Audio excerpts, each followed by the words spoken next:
You know when Raider Nation. It's time to connect. Leo, Jay, Nate, Jeff, right. Yeah, silver and black. The crew is insane.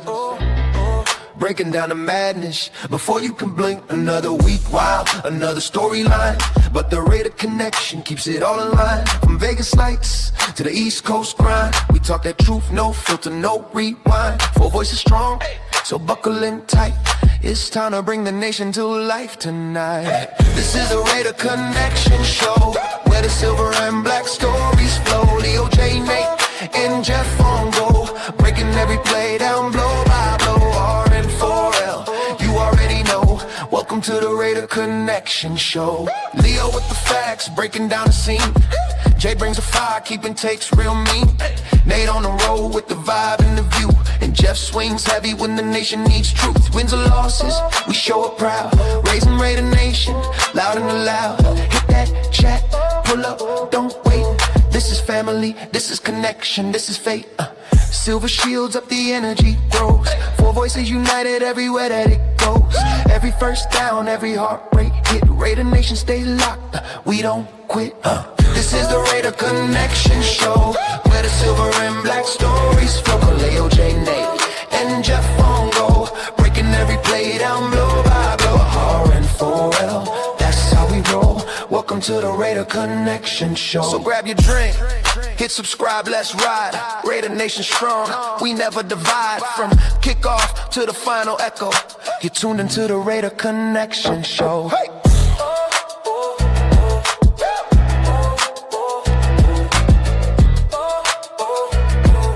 You're tuned into the Raider Connection Show.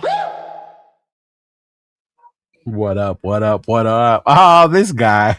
I got a little surprise for you on top of this. hold on, So, I gotta just You got to get him out of here. I don't want that kid in this panel.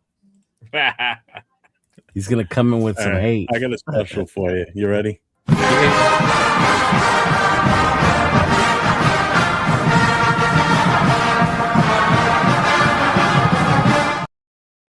That's dope. That's dope.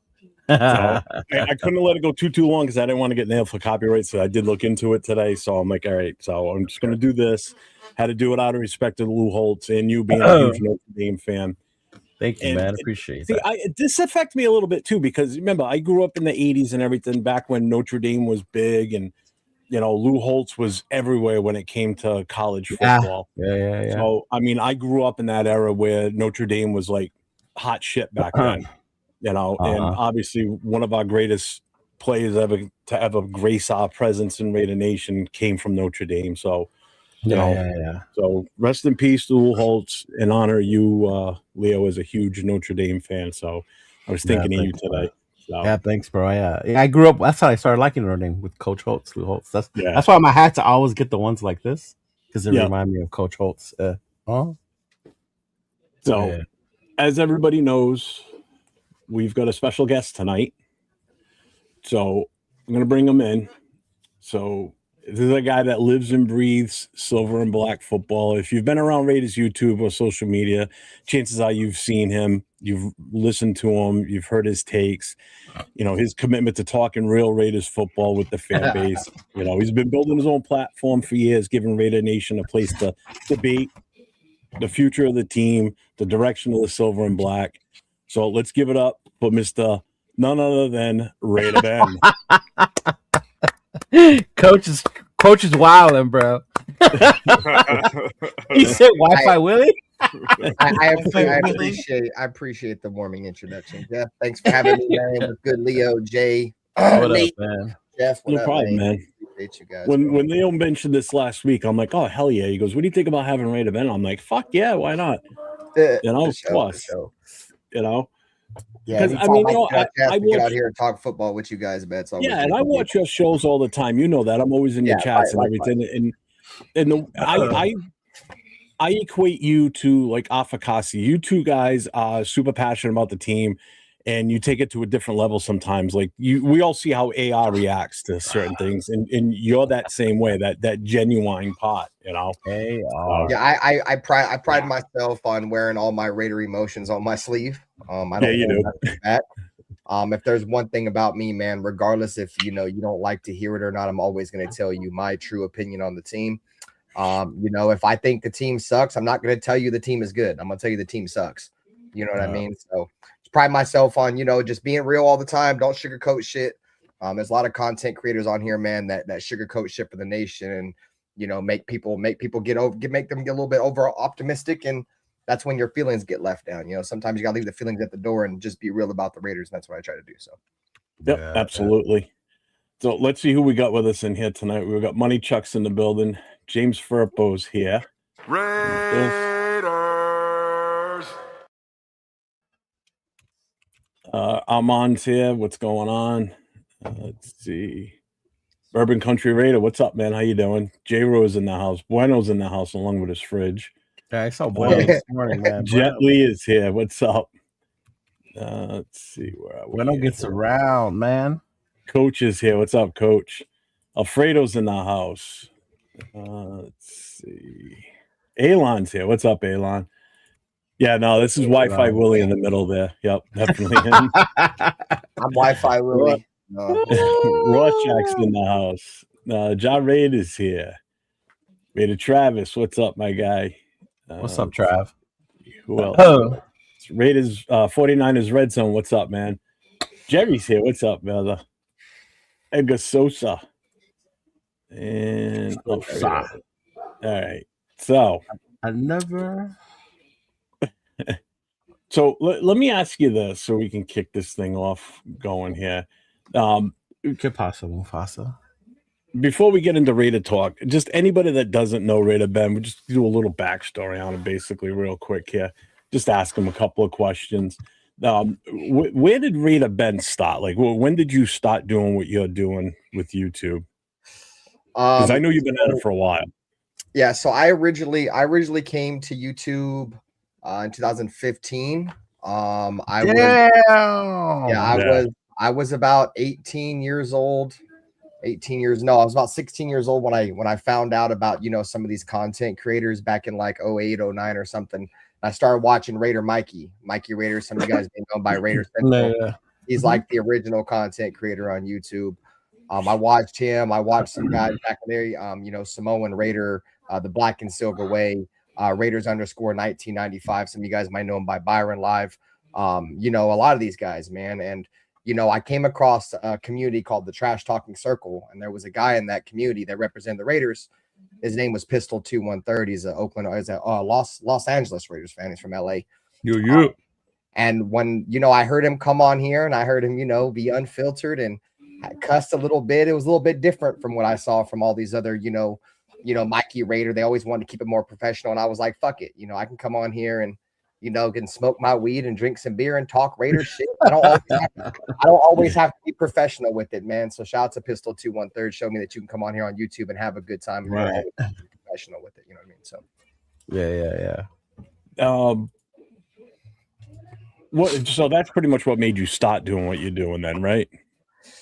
Yeah, because growing up, bro, there was really no outlets for the Raiders. I mean, they had like the Raiders show, like it was like Comcast Sportsnet Bay Area or something before the game. But yeah, there was really no outlets. So yeah, pretty much why I came here, like 2015-ish, was because of Pistol.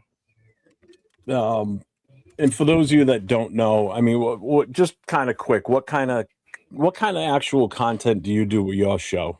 Like, what's your focus? I know you've kind of switched gears lately a little bit. So I am a primarily regular season based channel.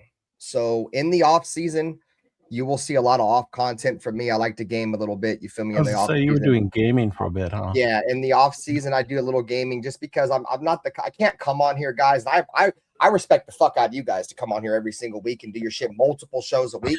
But bro, I get bored as fuck of the Raiders in the off season. They mentally drain me all during the regular season. I'm like, bro, fuck this. I need a break. You're not lying. But primarily, I'm a regular season channel, man. When the Raiders are playing, 5 days a week, I do a show. I do all the Raider play-by-plays, man. Been doing Raider play-by-plays for a while, man. They call you boy Ben Papa, man, and the great essence of Greg Papa, man. You feel me? Obviously, you know, he's battling some shit right now with cancer, and you know, he's with the Niners now. But you know, just I'm primarily a regular season channel, and yeah, man, appreciate you guys for having me for sure. No problem, man. We're glad you're here. Trust me, that this is going to be a good one. And I know you do the game day stuff too, because I even when I was at the bar with the chapter, had my earbud in listening to you too. So you do actually do a really good job with that, unlike some other people, you know. Yeah, I try to see what the difference between me and like some other content creators, bro, when it comes to play-by-play. And you know, I've gotten good feedback and I've got negative feedback, bro. What I try to pride myself on, bro, is putting yourself at the game or watching the game, right?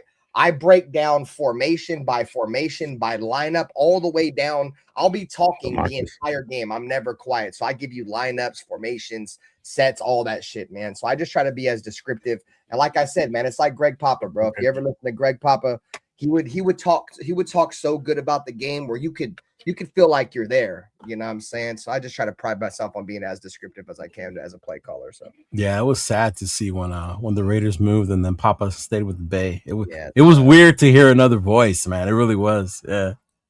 Yeah, well, him and Mark Davis had a fallout years ago, man, and you know that shit was gonna happen once the whole debacle happened about, you know, he was trying to bring back Mike Shanahan. Greg Papa was not fucking having that, and that's when the whole debacle started happening. So yeah, man, nothing but prayers for Greg Papa, even though he's with the Niners, bro, with his cancer and shit. So I guess let's get into some football stuff then, basically some Raiders shit here. I mean, right now we're seeing a big divide in Raider Nation right now between, you know, the whole, you know, being patient and, you know, what we're going to do with the draft pick and everything. Where do you stand with all that? Like, what do you want to see this team do with that number one? Me? Yeah. I'm gonna be real with y'all, bro. Like, I'm not like completely 100% sold that Mendoza is going to be the guy to turn this franchise around. Just because this team has a shit ton of holes, you feel me? Like, it don't matter who we bring in at quarterback. Any Raider fan with a brain knows this team is a long way away from being competitive right now. Oh, yeah. You know what I mean? Could we have a 1 year turnaround, say like the Patriots, say like the Redskins a couple years ago? Probably, but unlikely, bro. We're not lucky like those teams. But at the end of the day, I understand what it takes to win the National Football League. And if you don't have a quarterback, you're not going to win. This isn't the day of, you know, the early 2000s where you can win with, you know, the Brad Johnsons and the Trent Dilfers when you have a great defense. If you don't have somewhat of a competent quarterback, you're not going to win. The Raiders have been in quarterback purgatory since the release of Derek Carr or the trade, whatever the fuck it was. So ever since that spot, we've been needing a quarterback. I think the Raiders have, you know, a chance to get the best quarterback in this draft. And, you know, I think the writing is on the wall when you bring in Clint Kubiak. You know, he's a quarterback guru. He's been around multiple quarterbacks, has gotten a lot of quarterbacks to play at the highest level of their career. And, you know, I think, like I said, I think the writing's on the wall. We're going to take Mendoza. I like Mendoza. I'm not 100% sold that he's going to turn this organization around, but I don't think any player in this draft would in 1 year. So just build it right. Get your quarterback first and foremost. I think let the chips fall as they may. So. Yeah, you're kind of on the same path or same page as three of us up here. Three? Yeah, you know, Jay's more for getting the quarterback and moving forward.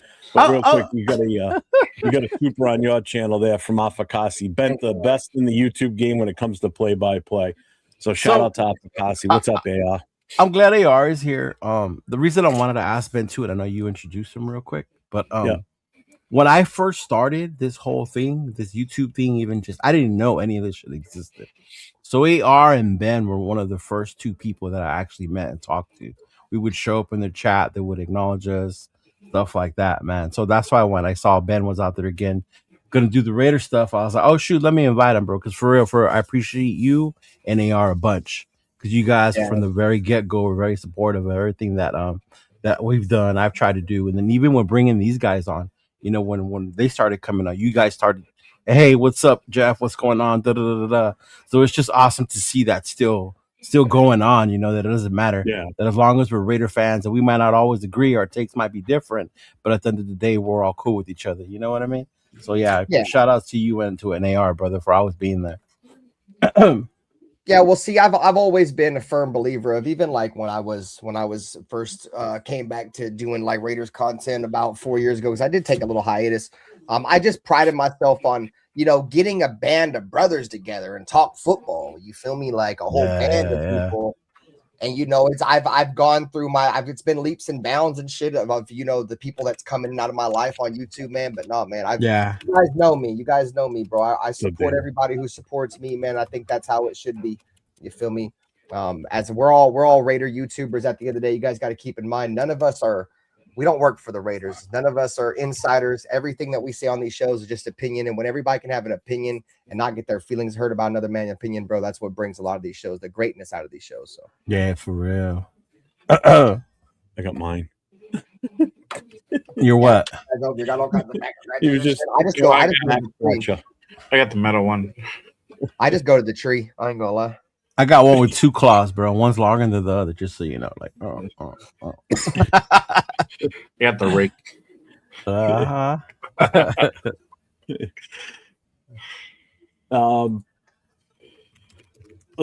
Let me ask you this then. What would you consider being how much success are you expecting out of this season right now? Based on obviously we have to base it on what we currently have with this roster, because we don't know what we're doing in free agency yet. We don't know what we're doing in the draft. Where are you expecting us to fall this season? Do you think we're gonna have a successful year, or wait and see? I had us at 4 to 7 wins, bro. 4 to 7? I saw you put that 4 to 7. That's a big range. Year one with Mendoza, I think it's going to be a lot like Derek Carr's. It's going to be a lot like Derek Carr's rookie year, but we might be able to sneak in a win or two more. But it's not going to be an instant turnaround. I'm expecting 4 to 7 wins, then maybe 7 to 8 year two, then maybe 9 to 9 plus in year one. It's going to be a little choppy. So brace yourself for it. Right. Appreciate you, Mondo. I guess this is a question for all of you. Now, Ben, did you watch? I know I watched the combine. I know Jay and I were online together Saturday and Sunday. Did Leo, Ben, or Nate? Did you guys watch any of the combine this weekend at all? I am not gonna lie. I was watching Elimination Chamber on Saturday. Yes. All right, that's one day out of 4. Did you watch any of the others? No, not really. I was working, and then 2 I watched mainly just afterwards. People throwing up like with Shay, some people putting up videos. The one I did watch I could not miss was the generational running back out of Notre Dame, Mr. Jeremiah Love. I did watch him though. What's scary is he's gonna fuck around and go to Kansas City. I hope not, man. I hope somebody else. That's the worst case scenario for us as Raider fans, right? He's a fucking monster too, dude. And they have. And fucking Kansas City's got his they're trying to get his running back coach. Yeah. But other than that, I just saw highlights and stuff. Yeah, same here. Same here. I work on the weekend, so I wasn't able to watch it really. But I watched some highlights and stuff there, but I wasn't really in tune as I have been. You probably watched some condom players, huh? What the fuck does that mean? Yeah, the Trojans. Oh. Ben, did you get to watch any of it at all, or no? No, I seen the highlights. I seen Sonny Styles go crazy. Yeah, he did have a good one. I seen that tight end. I seen that tight end break the 40 record. If Al Davis was alive, we'd have 3 tight ends and no wide receiver. Yeah, we would. Absolutely. You know what's crazy with the internet, bro? You see people on the internet like criticize everything. You know how they showed the bench pressing? So I forgot who it was, if it was a receiver or somebody, but they were like going to break the record for the most. But everybody kept saying that he was cheating during the bench press. Like, goddamn, everyone's a fucking expert on social media nowadays. I swear to God. It's ridiculous. Yeah, like there's couch GMs are a whole different dude. There's like someone there from the combine, and he's counting them. So if he's saying they count, they fucking count. I'm like, goddamn. Like, oh man, it's crazy. All right, so let's do this real quick, though. I want to get the pulse of the 4 years. We're on the clock right now. What are you doing? We'll start with you, Leo. The consensus is we're taking Mendoza. All right, but is that what you're doing? Oh, me? No, Yeah. that's not what I'm doing. No, I'm trading You're back. playing I'm trading back. I'm playing couch GM. I'm trading back, bro. The Jets, all that shit they've been putting out about telling Mendoza to get arrested and all that shit tells me how much they want him. So I'm gonna fleece the Jets. Yeah, I'm gonna fleece the Jets. Telling the quarterback to get arrested is crazy. It's crazy, dude. They're like, "Hey, get arrested so you drop." Motherfuckers talk about they don't want him to go to us because he'll die, bro. No quarterback ever go to New York and ever succeed. The fuck they talking about? Yeah, exactly. They ain't had a fucking quarterback since Joe They get Namath. good till they leave them. And even he wasn't that good, bro. That's When what you I'm look saying. at his fucking stats, yeah. What y'all talking about? They Yeah, ain't had a but I mean- quarterback like Derek If you're Carr on- ever. It's Joe Namath. We've already had one of those. Man, you're on the clock as the Raiders. What are you doing with that first pick? I'm taking Mendoza. I'm just gonna go ahead and just take that card in and build my team on out, bro. I'm done with that. I'm done. I'm not gonna keep kicking the can down the road. I'm fucking over it. Yeah, that Jay? guy's been kicked a lot. You already know, bro. Yeah, I do. But I'm You asking already anyway. know. You already know. I'm taking Mendoza, bro. Taking Mendoza. I already know what Nate's gonna say too, but I'm gonna ask him anyway. I want to hear your guess of what I'm gonna say. Oh, gee, Oh, you're maybe gonna it's a take big change. Reese. At number Oh, one, you're not even trading right. it. No, I'm definitely gonna trade back. Oh, okay. But I can agree to the point that it's been a position that we haven't had since Derek Carr, so I understand sure. why everybody Yeah. wants to Yeah. fill the position, and I get it. It's just I just don't think Mendoza's the guy to do it. But like I've been saying this whole time, this whole coaching carousel, I think with Clint Kubiak, we'll get the best out of Mendoza. But Yeah. again, if it was my choice, I'd trade back. Yeah. I So just trade back honestly, I honestly just don't feel like the Raiders are going to be in position next year to be in contention for one of them top quarterbacks. Agreed. You know what I mean? I don't know. and if they're not- Four wins will put us there. Yeah, I mean, I Yeah. mean, I guess you're right, but Yeah. still, I just feel like at this point, it's like, do we really want to go through another shitty ass season? You know? No, what I mean? get that part. Yeah, Possibly yeah. have it. 4 wins in the Jets first round pick next year could get us right back in there. That's what I'm saying. If we take back. Yeah, and just to clear, I don't think so much that it's that I don't think I think Mendoza's a bust because I don't think he's gonna be. No. To me, it's just the value of what we can get for that first round pick because it's such a quarterback empty draft this year that there's only one dude, and if you really want that dude, then send me your fucking draft, your future for that. So let me ask you this question then. So what would you ask for that number 1 overall pick from the Jets? A first this year and a first next year. Yeah. Mm-hmm. I think I they want would do the that. 2 first. Yeah. If See, I the wouldn't do Raiders I wouldn't take do the 2 first this year because I really would. want one next year as well. Bro, You know what I mean? We gotta Yeah. get We 3, could bro. get The the winner Niners, next year. gave up 3 to get They bum get ass 3 to Trey get. Lance. Yeah. I mean, We they could get traded 3 back out of further, but still, Yeah. Trey Lance a bum. Because we would I swap, could see so we go to 2, and then we At can get least- what? There's This And get year, their next year, and the 16. second. yeah, That's this at year, least. next year, and at least the second. Yeah. Yeah. I would do something Second like this that. year. Yeah. You just want to do everything this year. No, I want the second pick. He does. Because the 25 defense picks, bro. 25 picks. No, because there's such good defensive players in this draft too, and that still would give us a shot to actually get an offensive lineman too out of this. You know, Like I said. there's so much that we could do, even with 2 additional picks, 1 more in the first and then 1 in the second this year. That's huge, you know.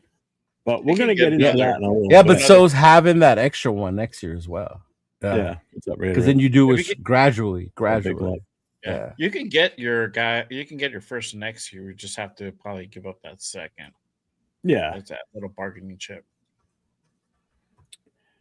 It depends.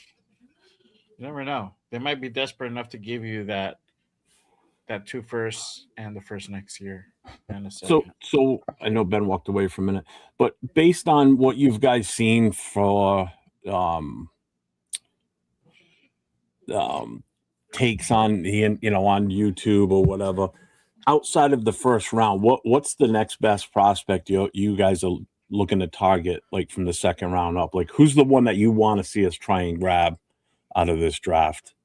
So round 2. Earlier we did one with Joe and Samoa. We ended up getting, what was it? It was a defensive tackle, I think, in the second round. No. We traded back our second round to add a 2 and a third, and ended up with I think it was still a defensive player. I think if we go Mendoza 1, right? Or what if you go offense 1, then in the second round, I think there's so much we have to address on the defense as well. So we can get one of those top corners, linebackers. Jesus Christ, do we need linebackers, right? Although we're picking, a lot of people think it's too high to get Jacob Rodriguez because we're at what, 36? Yeah, 36. So a lot of people think it's 36 to get Jacob Rodriguez. So yeah, because even when we did the trade back, he was still down there. So, but yeah, I think you got to do the defense as well, dude. The linebacker. Remember, we're switching to a 3-4, bro. We're switching to a 3-4, so we're gonna need that defensive line. Yeah. Mm-hmm. So Ben, what would you be looking to target from our second round up? Like, name one player that you want to see us try and grab that could have an impact. The most dominant nose tackle available. Yeah, that's where I'm at too. I've been wanting an interior defensive lineman since the day that we drafted bum ass Tyree Wilson over Jalen Carter. Actually, before that, I've been wanting an interior defensive lineman. That's the time we had a generational one sitting right in front of us. And we chose to take bum ass Tyree Wilson. If anybody has known my channel, you can go back and watch my reaction of us taking bum ass Tyree Wilson over Jalen Carter. I almost cried because I knew the Raiders would do something stupid. And not even Jalen Carter, because I know the backstory behind it. But we took him over Christian Gonzalez, who was just in the Super Bowl. Oh my god! He played out of his mind. He played out of his mind in the Super Bowl, bro. We especially like to go back on what Leo was saying, bro. We're going to a 3-4, bro. We need a big ass man to play the middle of that defense. I'm not no college guru. I don't claim to know college, so I'm not gonna sit here and say who we should take. But we need to get the biggest, fattest, strongest motherfucker in the middle of that defense in the second round. If not that, then probably a corner, because I think our secondary is weak as fuck, bro. It is. It's just because how predicated a 3-4 is around that interior defensive lineman, bro. That nose tackle, I think that's like probably up there with priority for sure. Yeah. I don't disagree. Jay, what are you looking at? I would get probably somebody that Leo would not be keen on getting. Another Jack Besh? No, I didn't say, because you could still get him, but I think at 36, the value, you could probably do what we did last year and trade down and still get him. I wouldn't go too far down, but I would get Jacob Rodriguez, but I wouldn't go too far. He had a phenomenal combine, and that performance and so is going to boost up his stock. So he's probably going to go in a high second to mid second. I think they had like over a month ago they had him around a 4th round pick. So he jumped up like 2 rounds, which is fucking insane. He's still like in the early 3rd, late 2nd. Yeah. Yeah, they probably haven't updated, but I see that dude going high second to mid second. I would get him. There's a couple guys that you can get in the 3rd round. A nose tackle. Dominic Orange, I like that guy. Big dude. If you're looking for that big nose tackle, step up the run, that'd be a good guy to get afterwards. And Nate, what are you looking at? You like Jacob? Nate, what are you looking at? I mean, I've been saying in the second round I want Lane, but I definitely want to lean towards defense because it's so thin, essentially at every position at this point. So I would love Jacob Rodriguez. I would have no problem with that. But I've been saying for a while that I do want Lane. I just think it's going to be too offensive to go quarterback, then wide receiver 1 and 2, especially with so many holes. And we don't really know what free agency is going to bring with us. But yeah, I've been saying Lane, so I could go with Lane or Rodriguez. I like both of those guys. Yeah, I like the take on taking a nose tackle. That's my push, because, and I've seen people in the chat saying, well, we've got Pegues and we've got Hemingway. Butler. We've got I want someone that's got experience playing at the nose tackle, whether it be a free agent or if it's if we don't get one in free agency, then we go for one in the draft. That is a proven nose tackle that can plug those running holes up There's a big. Go ahead. Yeah, and be that guy. We can't be dealing with a guy that's never played it before, that's already on our roster. That's a project. That's not what I want to walk into. I want someone that knows what they're doing. What were you gonna say, Jay? I was gonna say there's a big difference between like a guy that we got in like in the 6th round to a drafting guy like in the 2nd and 3rd. It's a big difference in talent. Is there though? I mean, Tyree was drafted in the 1st, and he's like a 10th round talent. That's an anomaly, bro. That is not an anomaly.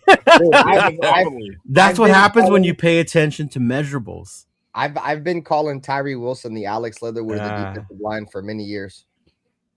So we got another super chat from Mafakasi. There's a question time for the panel. What year was the last time we traded down draft capital during the draft in the 1st round, and what did we get in return? I couldn't even tell you off the top of my head. I know. We traded. I think it was like 2010 is when we traded down. We traded with Miami. We traded down for DJ when we took DJ Hayden, and they trade up and took Deion Jordan. That's the last time I remember us trading back in the 1st round. I think it was 2010. He didn't work out for them either, huh? Deion Jordan. He ended up playing for the Raiders anyways. Apicasi said you're right. Yeah. There was a lot of hype behind Deion Jordan. I remember that. There was a lot of hype behind him. And we got nothing. I appreciate you, my brother. We traded from like the top 6 picks or some shit. I forget what pick it was, but we traded down hella spots, and all we got was a 2nd round pick out that shit. Mm-hmm. And we traded down hella spots. And I can't even tell you who we used for that 2nd rounder. No thirds, no nothing. Yeah. Just real quick, make sure everybody, all 5 of us up here are streaming to our appropriate channels. So make sure you guys hit each channel. Some of our channels are inappropriate, but yes. Make sure you guys go around, hit those thumbs up on every channel. If you're not subbed to any of the channels, make sure you sub to all of them, especially our guy at the end there, LV Raider 10, getting his numbers up. So make sure you guys get your asses over to LV Raider 10 on YouTube and show him some love. Even watch the show from his channel too. Yeah, look, he even raised his chair for y'all, so y'all would leave him alone. Yeah. He's on the screen. I saw him put the tire under there. Did you program the Nightbot to say I am him? That's my Nightbot. That's yours. That's Ben. I'm him. That's Ben. I thought it was Jeff's. That's why I was like, yeah. Bro, I don't even think Jeff knows what that means, bro. That's why I was asking him. That's why I was asking him. He said, I don't even know if Jeff knows what that means. Yeah. I always get shit. Always. It still sucks about being the old guy on the fucking panel. I'm always getting fucked around with. Mm-hmm. No, Ben. Like yesterday, a lot of the movie noises you were using yesterday. I don't think too many people knew what they were because those movies are like back from our days, Jeff.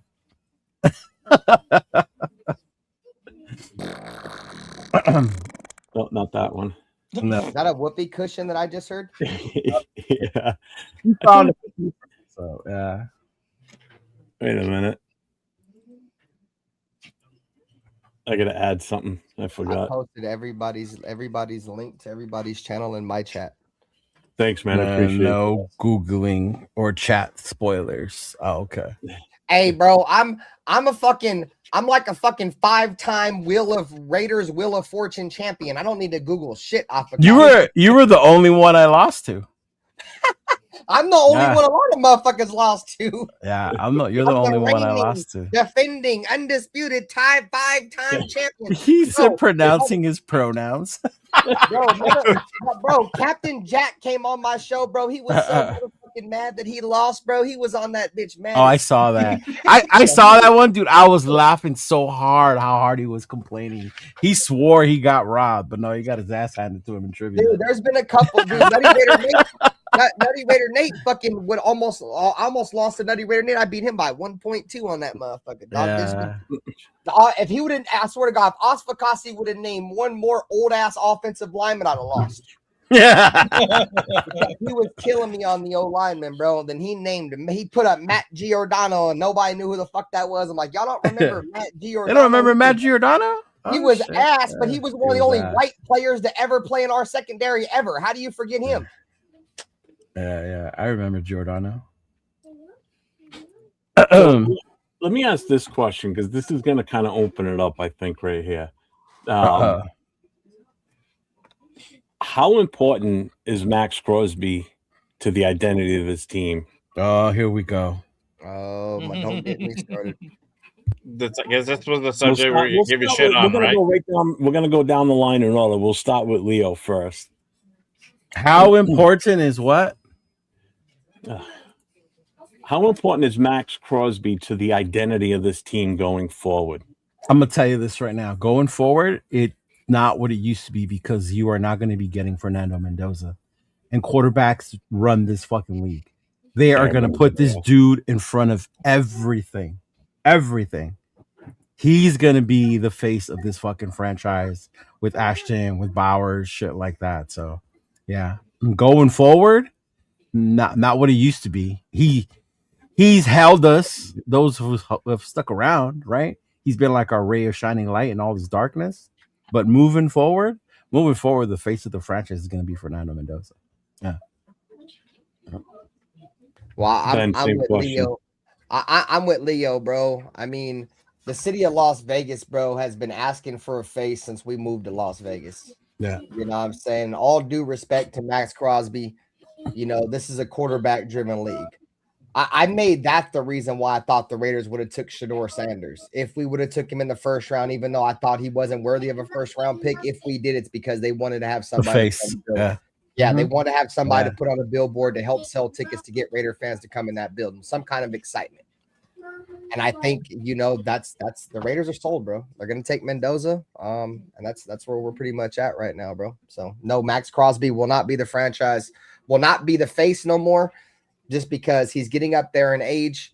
And the Raiders, this is the quarterbacks is who run the face of the franchises now. So right. Or definitely not. Jay? I agree with Leo. I think that it's probably going to be Mendoza. You know, this is kind of the type of league that we're in. You know, to be honest with you, right? Yeah. You know, I love Max, bro. I mean, too. You guys know that I have Max. Yeah, everything. Exactly. It's like my love is there, bro. But it's just being real, dog. It's just kind of how it is. Nate? I could agree with what you guys are saying as far as this is a quarterback-driven league. I completely understand that, but I don't.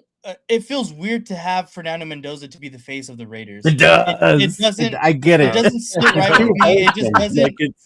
I like it a little bit. Yeah. I don't think he will ever become that face of the franchise. How we, picture people as face of the franchises. To me, right now, it would probably be either Brock Bowers or Ashton Genty, and I think those two guys, even going forward, are going to be a bigger focal point as far as franchise and advertising and things like that, rather than Fernando Mendoza. Of course, this year and then the next year when he does eventually come in, he definitely will be a part of that.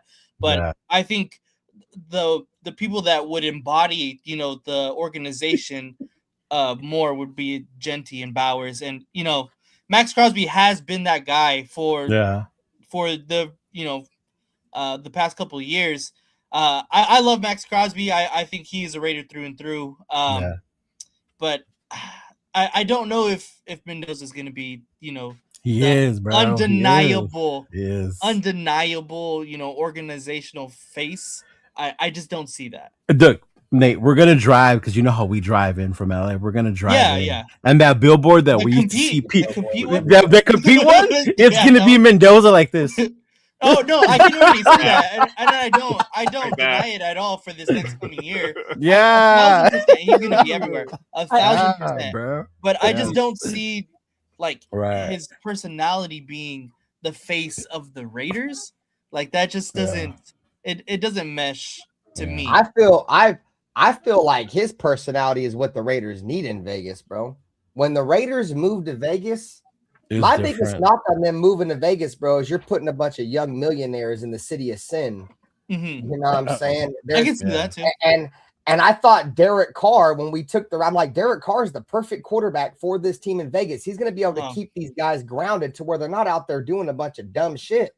Right. You know what I'm saying? Unfortunately, you know, we had the rug shit. I'm not going to get too much into that. But I've always said if Gruden don't get fired, that rug shit don't happen. Or if he doesn't resign, that shit don't happen. He keeps the team in check. Rugs don't do that. But the point I'm trying to get at, bro, is I think they need a and I'm not even trying to make this about religion or none of that shit, bro. I get what you're saying. Like a Christian, humble, super down that kind of guy to lead this organization, bro. Especially when you're drafting young millionaires to a city like that, bro. We need the 40-year-old virgin to lead the team. We don't need the Shadoras. We don't need the Kyler Murrays. We don't need the Lamars. We don't need those kind of quarterbacks, bro. And I'm not saying talent-wise, but we need the next Tom Brady, the next Peyton Manning mindset type quarterback, bro. And I think that's the mind he has. I don't know if he'll ever be that, but just where his mind's at with the game of football, I think he's on that same level coming out of college as those guys. So, and I get what you're saying. I get what you're all saying. And if you were to go back years ago and throw him, you know what I mean? He just doesn't fit that traditional mold, is I think what Leo's kind of getting at. You know, that you always think of the Raiders as like that rough and tough, you know. This is gone. This is no more. The Thug Raiders are no more. The Raiders are. I mean, Vegas is already a distraction on its own, you know. And now you add these players into it in some cases, and like Ben just said, it's like, you know, this. I mean, it could be a good thing, you know. I mean, right now, Leo's already said it. How much Tom Brady's face is everywhere in Vegas, you know. That should hopefully be replaced with, you know. I did a little experiment, bro, this offseason. And because you guys know I sell merch. My highest person has always been Maxx Crosby. Always. So recently I did a release of the Mendoza and the Maxx Crosby shirts. When I tell you how many more Mendoza shirts I sold, and he's not even a fucking Raider yet, that just tells you how much people wanted him and are ready to just cheer him the fuck on, bro. Like, it was insane. I had never sold more shirts of anyone other than Max, and Mendoza is the first one. And we haven't even really drafted him yet. Well, I think the Raiders are just excited to have something to look forward to. Yeah. Because even if Mendoza don't work in year one, you're gonna know he's a young quarterback. Yeah. On top of the fact that we got a young coach and they're gonna learn from that, bro. Yeah. The last time the Raiders tried this with Derek, and he was a second round pick, it turned out pretty well for us. It took 3 years, you know, and unfortunately Derek Carr broke his fucking leg. But by year 3, we were one of the top teams in the AFC, and probably the only team that thought the NFL thought could compete with Tom Brady in the AFC Championship. Yeah. You know, so we have to, if you're guaranteed to miss every shot you don't take, and if the Raiders don't continue to not take a shot at quarterback, we're going to miss every fucking time. Yeah. And that's pretty much what Afakasi says too, when I've talked to him about the whole, you know, Mendoza thing. He says he basically, not so many words, but same thing that you just said. We've only taken 2 quarterbacks in the first round in the history of our franchise, and we wonder why we don't have a quarterback? No. We've taken Marinovich and motherfucking Jamarcus Russell. Yeah, not only that, but even the planning, the moving on from Derek Carr, the way they did it, there was no plan. Yeah, there was no plan. And we've been stuck with the no plan since. Bro, I've been one of the biggest fucking criticizers of Derek Carr for years. Yeah. But I guarantee you, if you would have told me the Raiders were going to get rid of him for Jimmy Garoppolo, I'd have said, fuck you. And then right? And then the year after, we were going to have to deal with Gardner Minshew, and I said, fuck you twice. Double fuck you twice. Yeah, fuck you twice. Yeah. You know, but unfortunately, that's the hand that was dealt to us. Yeah. You know, I'm watching the chat. And then we finished it up with Gino, dog. Yeah. As much as I want to hate Gino and as much as I want to hate Pete Carroll, it may be in a blessing disguise that we had those cocksuckers, because we got the number 1 overall pick. We have a franchise quarterback sitting in front of us. Yeah. You know what I mean? Yeah. So, Mm-hmm. I'm watching the chat. I think it's in Ben's chat. I'm watching Anthony and. Oh no, they're fighting. I see them. It's an arse. Yeah, they're Just fighting going about back Maxx and Crosby. forth on the whole Max thing. Yeah. I love it. Anthony loves Max, bro, but he's mad at him, Back. and I understand him though. Yeah. Yeah, shout out to AP, man. He came out to the hotel in LA, bro. It's great times. Him and Willie Wayne. It was me. He doesn't make him big enough. Afakasi Raider. I do now. From Australia. It was me, Afakasi Raider, Anthony Provencio, Willie Wayne, my wife, and Willie Wayne's wife, bro. We had a great time. Shit was dope. And we got stuck in the fucking elevator. Dude, that was one of the that video was awesome. I got stuck in the fucking elevator with fucking an Australian fuck name, fucking Afakasi Raider. It's your fucking fault, Afakasi, you son of a bitch. I love you, dude. That's what guys. You were trying to keep him here longer. He ended up staying here longer any fucking way. Right. He couldn't get enough of it. He's like, man, fuck that. I'm staying here. Yeah, bro. That shit was dope, though. We got to do the last game with him, so that was awesome. And then I bumped shoulders with Nate at the game. That shit was cool as fuck. Yeah. Super random. I was like, what the fuck? Yeah, I was going to my seat. Nate was like, Raider Ben. I'm like, oh, what's up, bro? Oh, he was up there with you, Nate? Yep. Oh, shit. I didn't know that. Yeah. Just trying to get through the chat here. What's up, Money Chuck? A lot of people. Thank you, everybody, for being here tonight, rocking with everybody. We appreciate y'all tuning in. We got 87 solid right now, rocking in here. I'm not missing out on quarterback, though. You can trade back and get first-round picks for next year. Obviously, they're not going to turn around. Going to turn around overnight. You should have good picks next year.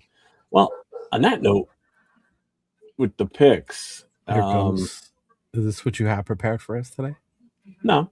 But what up, Frank? With the free agency, how aggressive should the Raiders be in free agency? Let's start with you, Leo. Aggressive but smart. Remember, I think we talked about it a little bit yesterday, right, Jeff? Like, what happens if we don't get Lindenbaum? Like, is it, oh my God, the world is over? Like, no, there are other centers out there, probably for half the price. Do you want the best one? Yeah, you want the best one. You want Lindenbaum. He's young. He's the future. Everything you hear about him is good, right? But you also can't be like we were last year with the 1-year deals, right? Like, oh, we're going to take a chance on this dude. Like, know who you're going to want. Like, if you're telling us that you want people who are football players, then go sign and bring football players to us, right? If I go out there and we end up with George Pickens, I'm going to be like, what the fuck? What's up, Tram City? You know? So that's what be aggressive, but be smart about it because we need bodies. We talked about it yesterday. We only have 10 picks. But I mean, this is how you're going to build your roster through free agency, through the draft. So be smart about it as well, man. Yeah. Chat, chime in on how aggressive you think we should be. Not necessarily who we need to go after, whatever. Like, kind of like how Leo just answered. Ben, what's your take on that? I think the Raiders they're going to have to spend money regardless because we have to hit a floor, right? I agree with what Leo said. If the Raiders don't get Lindenbaum, I don't think they need to panic. I like the dude from the Buffalo Bills. I've been telling everybody though, bro. I'm a huge fan of Elijah Vera Tucker, dog. And I've been saying if we can't get motherfucking Lindenbaum, I'd slide Jackson Powers Johnson ass right back over to center and plug Elijah Vera Tucker in at guard, and we'd be straight. You know what I'm saying? And I don't know about y'all. I'm not completely out on DJ Glaze. I'll bring in competition to compete with DJ Glaze because I think coaching goes a long way with our offensive line. I think our offensive line had the worst coach in the league. There's not a lot of guys out there that I want to go heavy on. We have a lot of guys in house we got to keep. I think first and foremost we need to give Eric Stokes his money. We can't let Eric Stokes walk. He's the only corner we got. I think that's starting caliber on our team right now. Outside of that, bro, I look at some free agents that are on the market, like Alec Pierce. Like, I would love to bring in a number one wide receiver. I think Alec Pierce is going to demand a lot of money, and he might be one of those players that the Raiders can use because we're going to have to hit that salary cap floor. So we're going to have to spend money. I would like Alec Pierce. Outside of that, bro, I would love to bring in Kenneth Walker. I think he's going to demand a lot of money. Really? Yeah, because I would love a 1-2 punch with him and Genty under a Kubiak scheme. And then I think the only dudes I really like, bro, is I want Lindenbaum, I want Rashid Shaheed, and I want Elijah Vera Tucker. those are only dudes I got my eye on because I honestly don't think Linderbaum's coming here, especially because the Ravens already said they're going to give him a market-setting offer. Oh, and they made that shit public too. Yeah, I think it's smart. He ain't signed it yet because I think the Raiders will be like, "Well, I'll set you a market-setting offer higher than them." Be aggressive, be smart. Don't go out there and overpay. I don't think there's a lot of guys out there worthy to overpay. I would probably give out just a slight nab at overpaying just because we could use a wide receiver one, but outside of that, and Linderbaum. So the new number's 301 million, but we have 85. Yeah. We have 85 available. Okay. And just keep this in mind, guys. One last thing. Teams aren't built through free agency, bro. No. Through the draft. Yeah. No, we just acquire a few pieces. If you look at the guys that I mentioned, bro, I'm only interested in young free agents, bro. Linderbaum's young, Barrett Tucker's young. I like Lloyd, the linebacker. Lloyd. Yeah. Devin Lloyd. I like Devin Lloyd. You know what I mean? And the Raiders, especially if we switch to a 3-4, we're gonna need some linebackers. So I wouldn't be Matt Milano's out there too. Yeah. Jay, what about you? Should we be aggressive in free agency? Aggressive. Yeah, no, I'm the same. Aggressive. Yeah. Gotta be progressive but smart.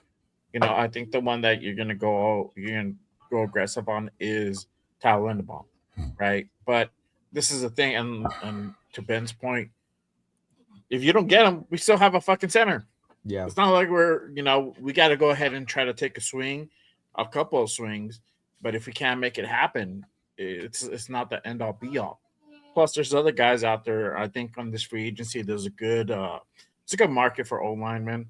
We got McGovern out there. What's his name is back out there? The guy we wanted last year. He got cut by the Chargers today. Mekhi Becton. Oh, he got released? He got released. Yes.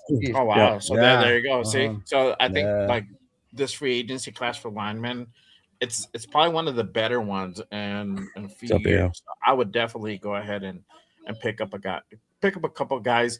It honestly just depends on whether you really want to go ahead and really upgrade that right tackle. If you just want to go ahead and either push plays up to guard, or you want to go ahead and kind of keep them back and kind of figure things out and keep refining his craft. Maybe he comes back the following year, but you at least have him in that depth piece with already some game experience, which is like huge. So there's some questions there, but you can go either way. I don't think you go wrong about it because you can still keep him there.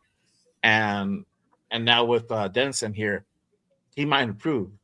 You don't know, but obviously I think linebackers. Oh my God, linebackers! There's a lot of dudes coming out, a lot of dudes being released. Good dudes. I have to kind of go through it more, make sure that there's no kind of injuries out there. I was looking at it. There's a few guys that came out. Giants are releasing Bobby. Okereke. Hard to say his name. How do you say his name? Bobby Okereke. Bobby Okereke. Bobby O. Yeah, Devin Lloyd's out there. I mean, I like Devin Lloyd. I would like to go ahead and get a guy. Calavion Chazon's out there. Yeah, Chazon.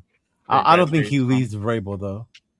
I doubt it. Tariq Woolen's going to be out there. I think it would be us or he stays, just because he would come back with Robbie and work with him. Nate, what about you? Yeah, I have my eye on a couple of guys. I think one of the guys that you guys haven't said yet is Jalen Phillips, and I really like Jalen Phillips. Yeah, from Miami, he's solid, and he fits that. But he gets injured. Exactly. Yeah, that is the only thing, of course. But he had a really good rest of the year when he got traded to Philadelphia. Obviously, I can't count on him for that. I like Elijah Vera Tucker, and he's got an injury history too. So I like Elijah Vera Tucker as well. SC guy. Obviously, I'm a little biased, but yeah. And then Rick Woolen was another guy that I really wish to bring over here because again, we're very, very thin at the cornerback position. And yeah, Rick Woolen and Eric Stokes would be nice if we can keep Eric Stokes and bring in Rick. That'd be nice. Exactly. But yeah, those are the main guys that I was looking at right now. Obviously, it'd be nice to get like a Hendrickson, a Trey Hendrickson, but that's too much money, I think, for us, for no reason. Or if I ain't gonna say. I was about to say, well, if the Raiders get rid of Max Crosby, we got some money to pay Trey Hendrickson, boy. There you go. Push the dude out the with the back door. Hendrick's only 2 years removed from being all fucking defensive player of the year. So. Yep. Nahshon Wright, I really like Nahshon Wright from the Chicago Bears. I think I like that safety, Kobe Bryant, too, from the Kobe Bryant's gonna be nice too. Yeah, he'd be a nice pickup. He's got some familiarity there. I still can't say that word right on somebody else's show, but yeah, that guy from Seattle has some continuity there with Kubiak. So there's a lot of interesting guys out there. Like there's a lot. I'd love to bring Khalil back. Khalil Mack hates the Raiders. He's never coming back. And Jason Marshall, that's another guy I would bring back, bro. We need a slot corner. I would bring back Amik Robertson in a fucking heartbeat. 1,000%. I know a lot of people don't like Amik, bro, but I guarantee you probably can't even name 3 other players that the Raiders have had since Amik Robertson, or even before Amik Robertson, that created as many turnovers as Amik did. I like the Amik. And he would get burnt, but that motherfucker used to come up with turnovers like it was fucking candy, bro. He'd always come up with turnovers. He's the one that intercepted Jordan Love when we beat the Packers. Yeah. He had that game-sealing interception. Yeah, I love Amik Robertson, bro. Yeah, me too. Honestly, looking through he plays big for sure. Oh yeah, he does. Looking through the top 100 free agents, like there's a lot of good names on here that would be definitely worth taking another look at. Yeah.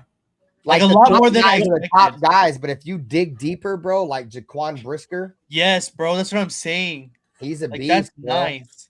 You know what I'm saying? Like there's a lot of guys down here, bro.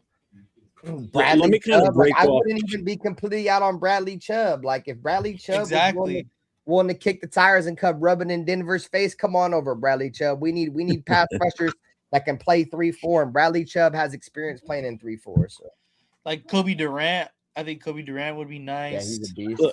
Let me break off from this a bit here. Right. Sticking still with the free agent stuff.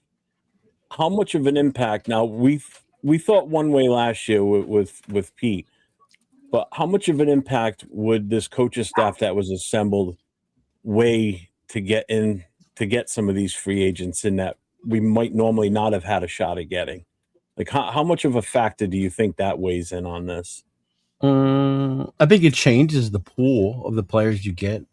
Because you think about last year, it was like Pete's boys, right? Well, this dude works with Pete Carroll before, or he knows Pete Carroll from this. Now you got Kubiak. So Kubiak's web, how far does it extend, right? Is it from people he knows through his dad, from the Seahawks, from his time with the Saints, from all the teams he's been at? So I think it does kind of like open up a little bit more as far as like who he would be able to connect and bring that wants to play with him, as well as the coaches that he signed on too. Yeah. What do you think, Ben? I don't know, bro. I think familiarity goes a long way with a lot of these players, bro. That's a reason why I feel like we're probably gonna end up getting some players that have some ties through some of this coaching staff before. Like Greg Azani, or who the wide receiver coach. I feel like that tie right there might get what's his face to come to us Pickens. I don't think that the Cowboys would be smart to let him walk after trading for him, but if he does. But at the end of the day, what point I'm trying to make is like, especially with like Rashid Shaheed, bro, a lot of these guys having continuity elsewhere is definitely going to help the Raiders get some guys in the building for sure. Mm-hmm. Jay? Yeah, I'm on the same wavelength, bro. It does. The continuity, it plays a factor, bro. And Nate? Yeah, I'm going to agree. I think just the continuity of everybody gives us immediate, validation and priority for especially Seattle guys. And I think bringing in a majority of the Seattle guys would be a very nice addition. So yeah, I mean, it's never a bad idea bringing in players and coaches from a Super Bowl winning team, no doubt. Right, yeah. Exactly. Yeah. Just don't get carried away. Just don't get carried away like L. Davis used to in signing the Super Bowl MVP. Yeah. There's levels to this shit. No doubt. My feeling on that is I think the coaching staff has a lot to do with it. I don't necessarily agree with Lecker, though. He says they're not expecting anything from Kubiak, just got to get youth moving, going, develop the rookies through mistakes. I think a lot of people are expecting things from Kubiak. I mean, I can't sit here and say I'm not expecting anything from him. I mean, you have to expect something from him or he's not doing his job. Right. You know, if he just comes in and he's just a lame duck coach, which he ain't a lame duck coach. You know, he's shown that he's got, you know, good experience behind him. He just won the Super Bowl. You know? Yeah, I think a lot of people get caught up in how quiet he is, his demeanor. But from what I've heard is when you talk football to him, that's when you see him like get intense and all that shit comes out. But when you talk about all the other bullshit, he's just like, yeah. But when you talk football to him, it's different. Yeah. If you look at the coaches that we've had, you know, come in and out of the building over the last few years, man, not too many of them have the pedigree that Kubiak has. Right. From the background that he comes from, you know, his father says football. His father's all football, Super Bowl winner. Yeah, just the family alone. Yeah, that's what I'm saying. On top of the fact that he's coached under, you know, a lot of great minds. You know what I mean? Shanahan, McDonald, to name a few, bro. A lot of them, bro. You know what I'm saying? And on top of that, he got his offensive line coach that has won Super Bowls under his father and just won a Super Bowl underneath him. You know, so, you know, there's a pedigree. There's a pedigree of you know, success with Kubiak, and you can't say the same for, you know, say Antonio Pierce or Josh McDaniels as a head coach. You know what I'm saying? Keep going back. We can name more coaches that don't have the pedigree, except maybe John Gruden, you know, and Jack Del Rio. But the rest of these coaches we've all had come in first-time head coaches, dudes that never did it anywhere else, who want to give dudes a second chance type shit and don't work out. So it's good to see the Raiders actually go out and get somebody who knows football and has a football pedigree to lead the Raiders forward, because we all know Mark Davis don't know shit about football. So he needs to get the greatest football minds in that building as possible. He started with Tom. You know, he's got Spytek. I really like Spytek. And now he's got, you know, Kubiak. So I think the Raiders are in I said this last year. I said we were in a good direction last year, but, you know, I really think for sure we're in a good direction now. It's just not going to be overnight because they're all young. Yeah. Well, I think the other thing, too, is don't expect what you saw with Pete Carroll in practices and everything out there rolling around on the ground, wrestling with these. You ain't going to get that from Kubiak. You're definitely not going to get that from Dennison, the offensive line coach. He's going to be a grab you by the face mask, yell at you, and tell you to do what you're supposed to do type of guy, which is what this offensive line needs. You know? So this is a totally different vibe with this coaching staff versus what we had last year. You're seeing the youth movement with the Raiders, bro, and we haven't had that in a while. You know, we've had a lot of experienced coaches that have been lame ducks. You know what I mean? And now you're seeing that the Raiders are getting with the vibe of the new league, and the new vibe of the league is getting a young coach, whether it be offensive or defensive. A lot of teams want to go offensive. That's what the Raiders did. You get yourself a young quarterback on a cheap contract, and you build a superstar team around that young quarterback, and you make that quarterback's job easy. That's the way to win. The last time we did this with Derek, and I feel like Derek fell in our fucking lap in the second round. He was the best quarterback in that draft. You know what I mean? So, you know, the Raiders are trying to do that again. Hopefully, I said the way to rebuild this Raiders team is the way the Raiders did it with Reggie McKenzie back in 2014. Spend all your fucking money in free agency on the offensive line, build a fucking offensive line, draft a quarterback, put him behind it. And let the rest of the pieces fall how they may. Hang on 1 second. Kipasa Mufasa. I'm waiting for something to load up here. Leo, get off the phone, Don. He's trying to use the internet. Got you, dog. She's asleep. Check out the. She's asleep, dude. She's out. I gotta bring up the right one. Okay.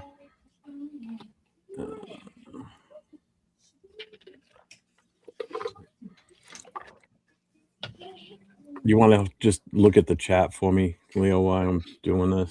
Make sure I don't remember. Sure. Where did you leave off? Damn, all the way up here. For real, huh? I'm just I know. It's like super. There's nothing highlighted. Not really. I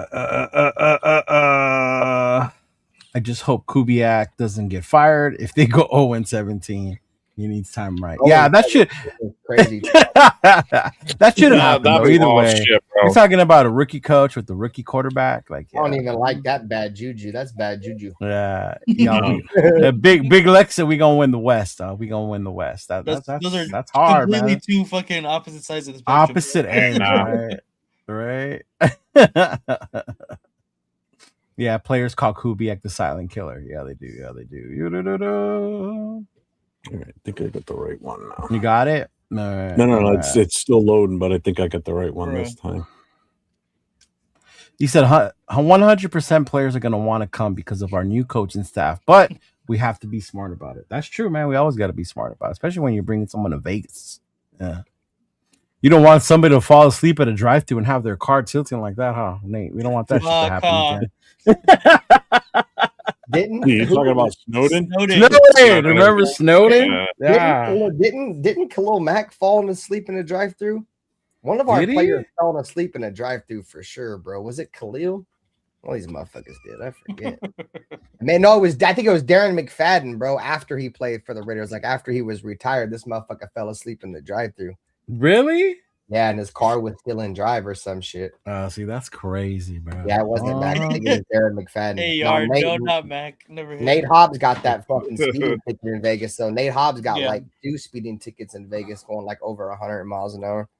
Hummer says, I think Mark learned a lot from the WNBA team. He learned to step back and let the pros do what pros do. So he just signs the fat checks and is trying to get. Hey, he's staying out of it. I see less Mark in the news than I see Tom Brady. I see Tom Brady more than I see Mark. True. Yeah, he's been quiet lately, bro. Yeah, I don't think Mark Davis. I don't think his detriment is his business knowledge. I think he knows all about the business. I just think he's wanted to be too much like his father. You know, he wanted to be the judge, jury, and executioner for the Raiders, even though he don't know shit about football. I think he can't be all that. Yeah, I think the fact that you've seen him when Kubiak was in his press conference, you guys seen him. He was sitting in the crowd for the first time in any coach he's ever introduced. He wasn't up on the podium with them. And I like that. Yeah, me too. I think that goes a long way with what we're going to be, because he just needs to takes a step back. You don't know about football, bro, and that's fine. You don't have to. You don't have to. Make money. Make money. That's all we need you to do. All right. So are we ready? Yeah. Play a little game. This is something that I saw on Facebook today, and I'm like, oh, this is going to work. Dame Stadium. Doesn't matter. It's close enough. So we're gonna. Oh my God! The Maxx Crosby trade game. Boo. Okay. I do. I say no to all of them. I say yes to damn near everything. So game over. Is this Josh's? Pay attention. Shut up. Is it Josh's or is it Joe's? Because they had different proposals. Huh? Was this from Josh's or is this from Joe's? This is from JetGPT. Don't worry about it. Come on. Sit tight, zip the lip, and listen. All right. Okay. So it's the Maxx Crosby trade game. All right. So these are your options. The Raiders say no, do the deal, or we need more picks. Okay. So wouldn't that be the same as saying no? I think no is just outright like no, we don't. Yeah. Okay. Jesus Christ, it's gonna be so fucking technical. I'm just saying. If I'm saying I need more picks, that means I'm telling you no. But okay. All right, great. So I'm gonna present the trade scenarios. You're gonna see them on the screen here, and again, those are the options. So here comes number one. Okay. Let me pay attention. So Chicago Bears. No, I saw this. We receive Roma Duze. Oh, Dunze. I didn't make these up. Okay. I know you didn't. So we receive Roma Duze. We get the 2026 first round and second round, and the Bears get Maxx Crosby. What number is their pick this year? Like 28 or something. Yeah, I was gonna say 28. Oh, so we wouldn't be able to get more. But keep in mind, hold on. We still get to keep our first round pick. So I know that. We have ours. Let you told us to be quiet. Let me think about it. We're thinking out loud, bro. I don't do it. About this shit. To every contestant, do it. Odunze is a beast, bro. Odunze is a fucking dog. That alone to me is crazy. I don't think he they're not gonna offer him. The offer is DJ Moore. That's what I'm saying. That's why this makes this more I'm not saying enticing. yes to DJ Moore. I'll say yes to Odunze. Yeah.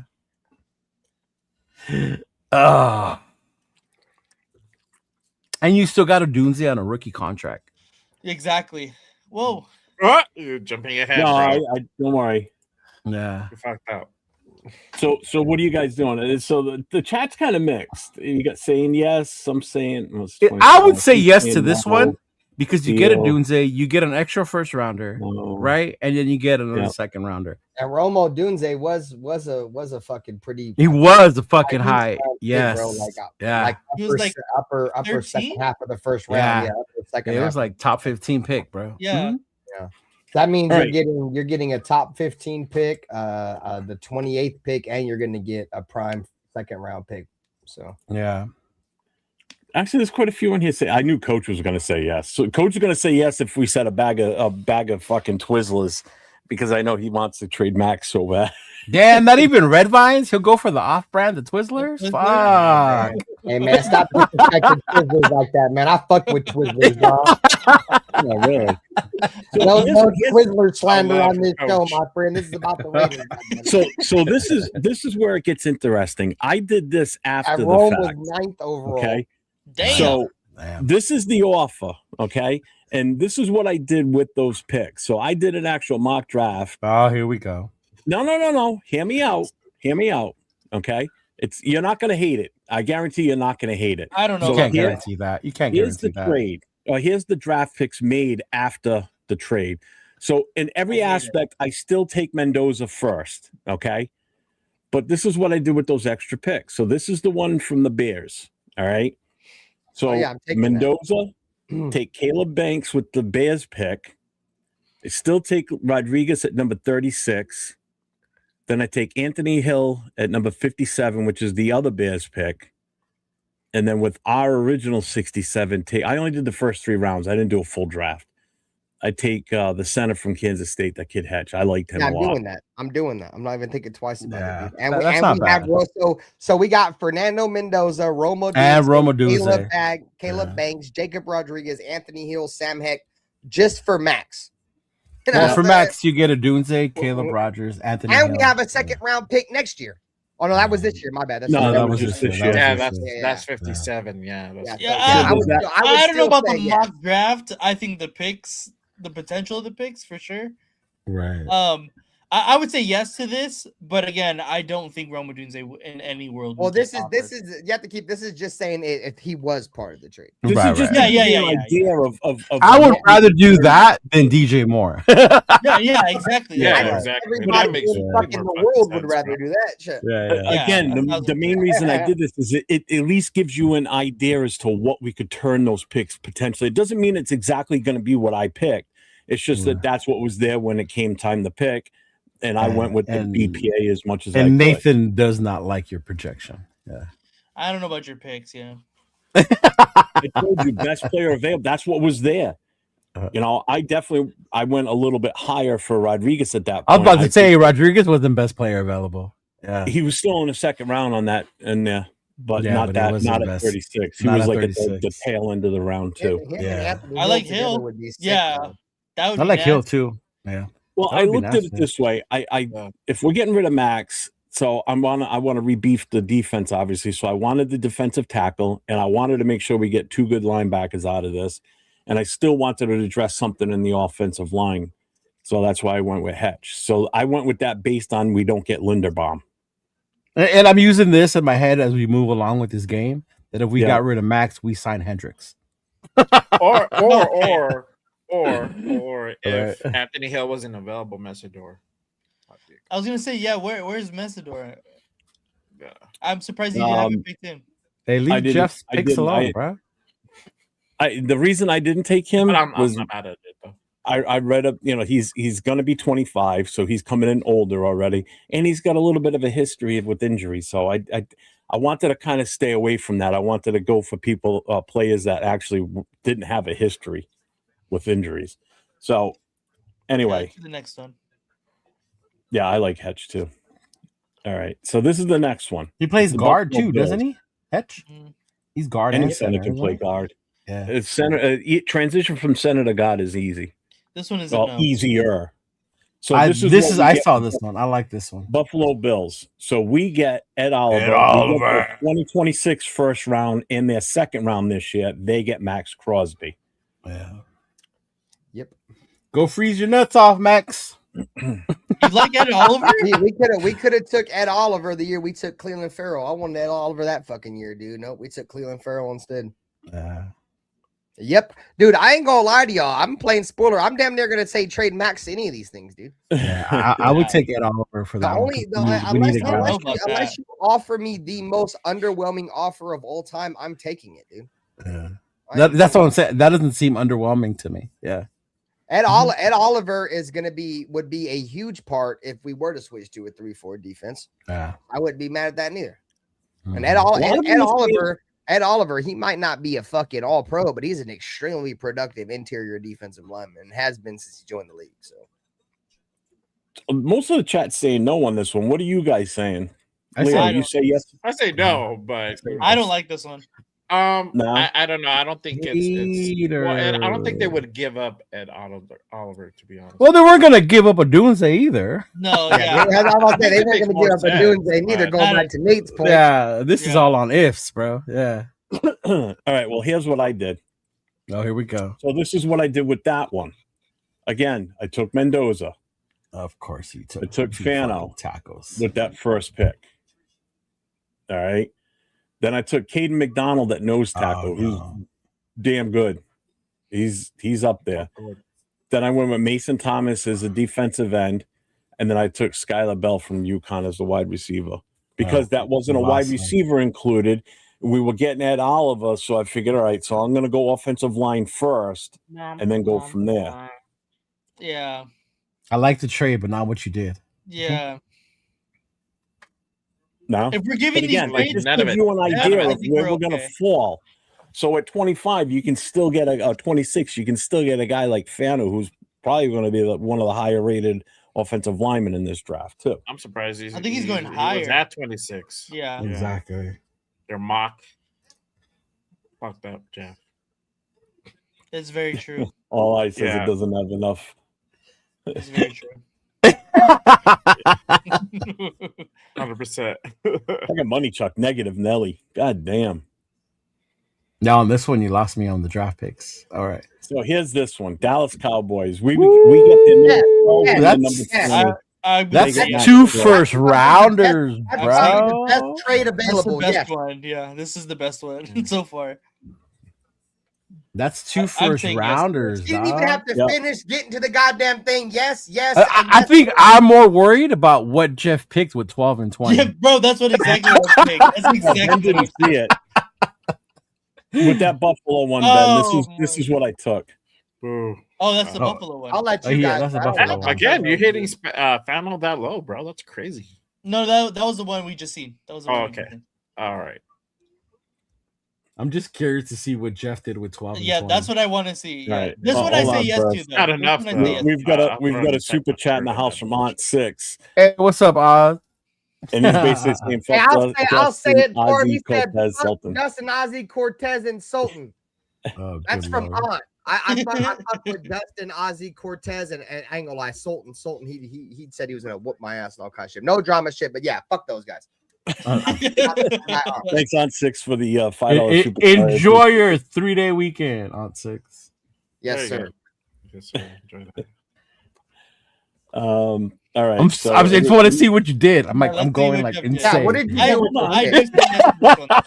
I do say yes. All right. 26 and 60 too low. What are you talking about, Arnie? For the trade you just did. The previous trade, I think you're talking about.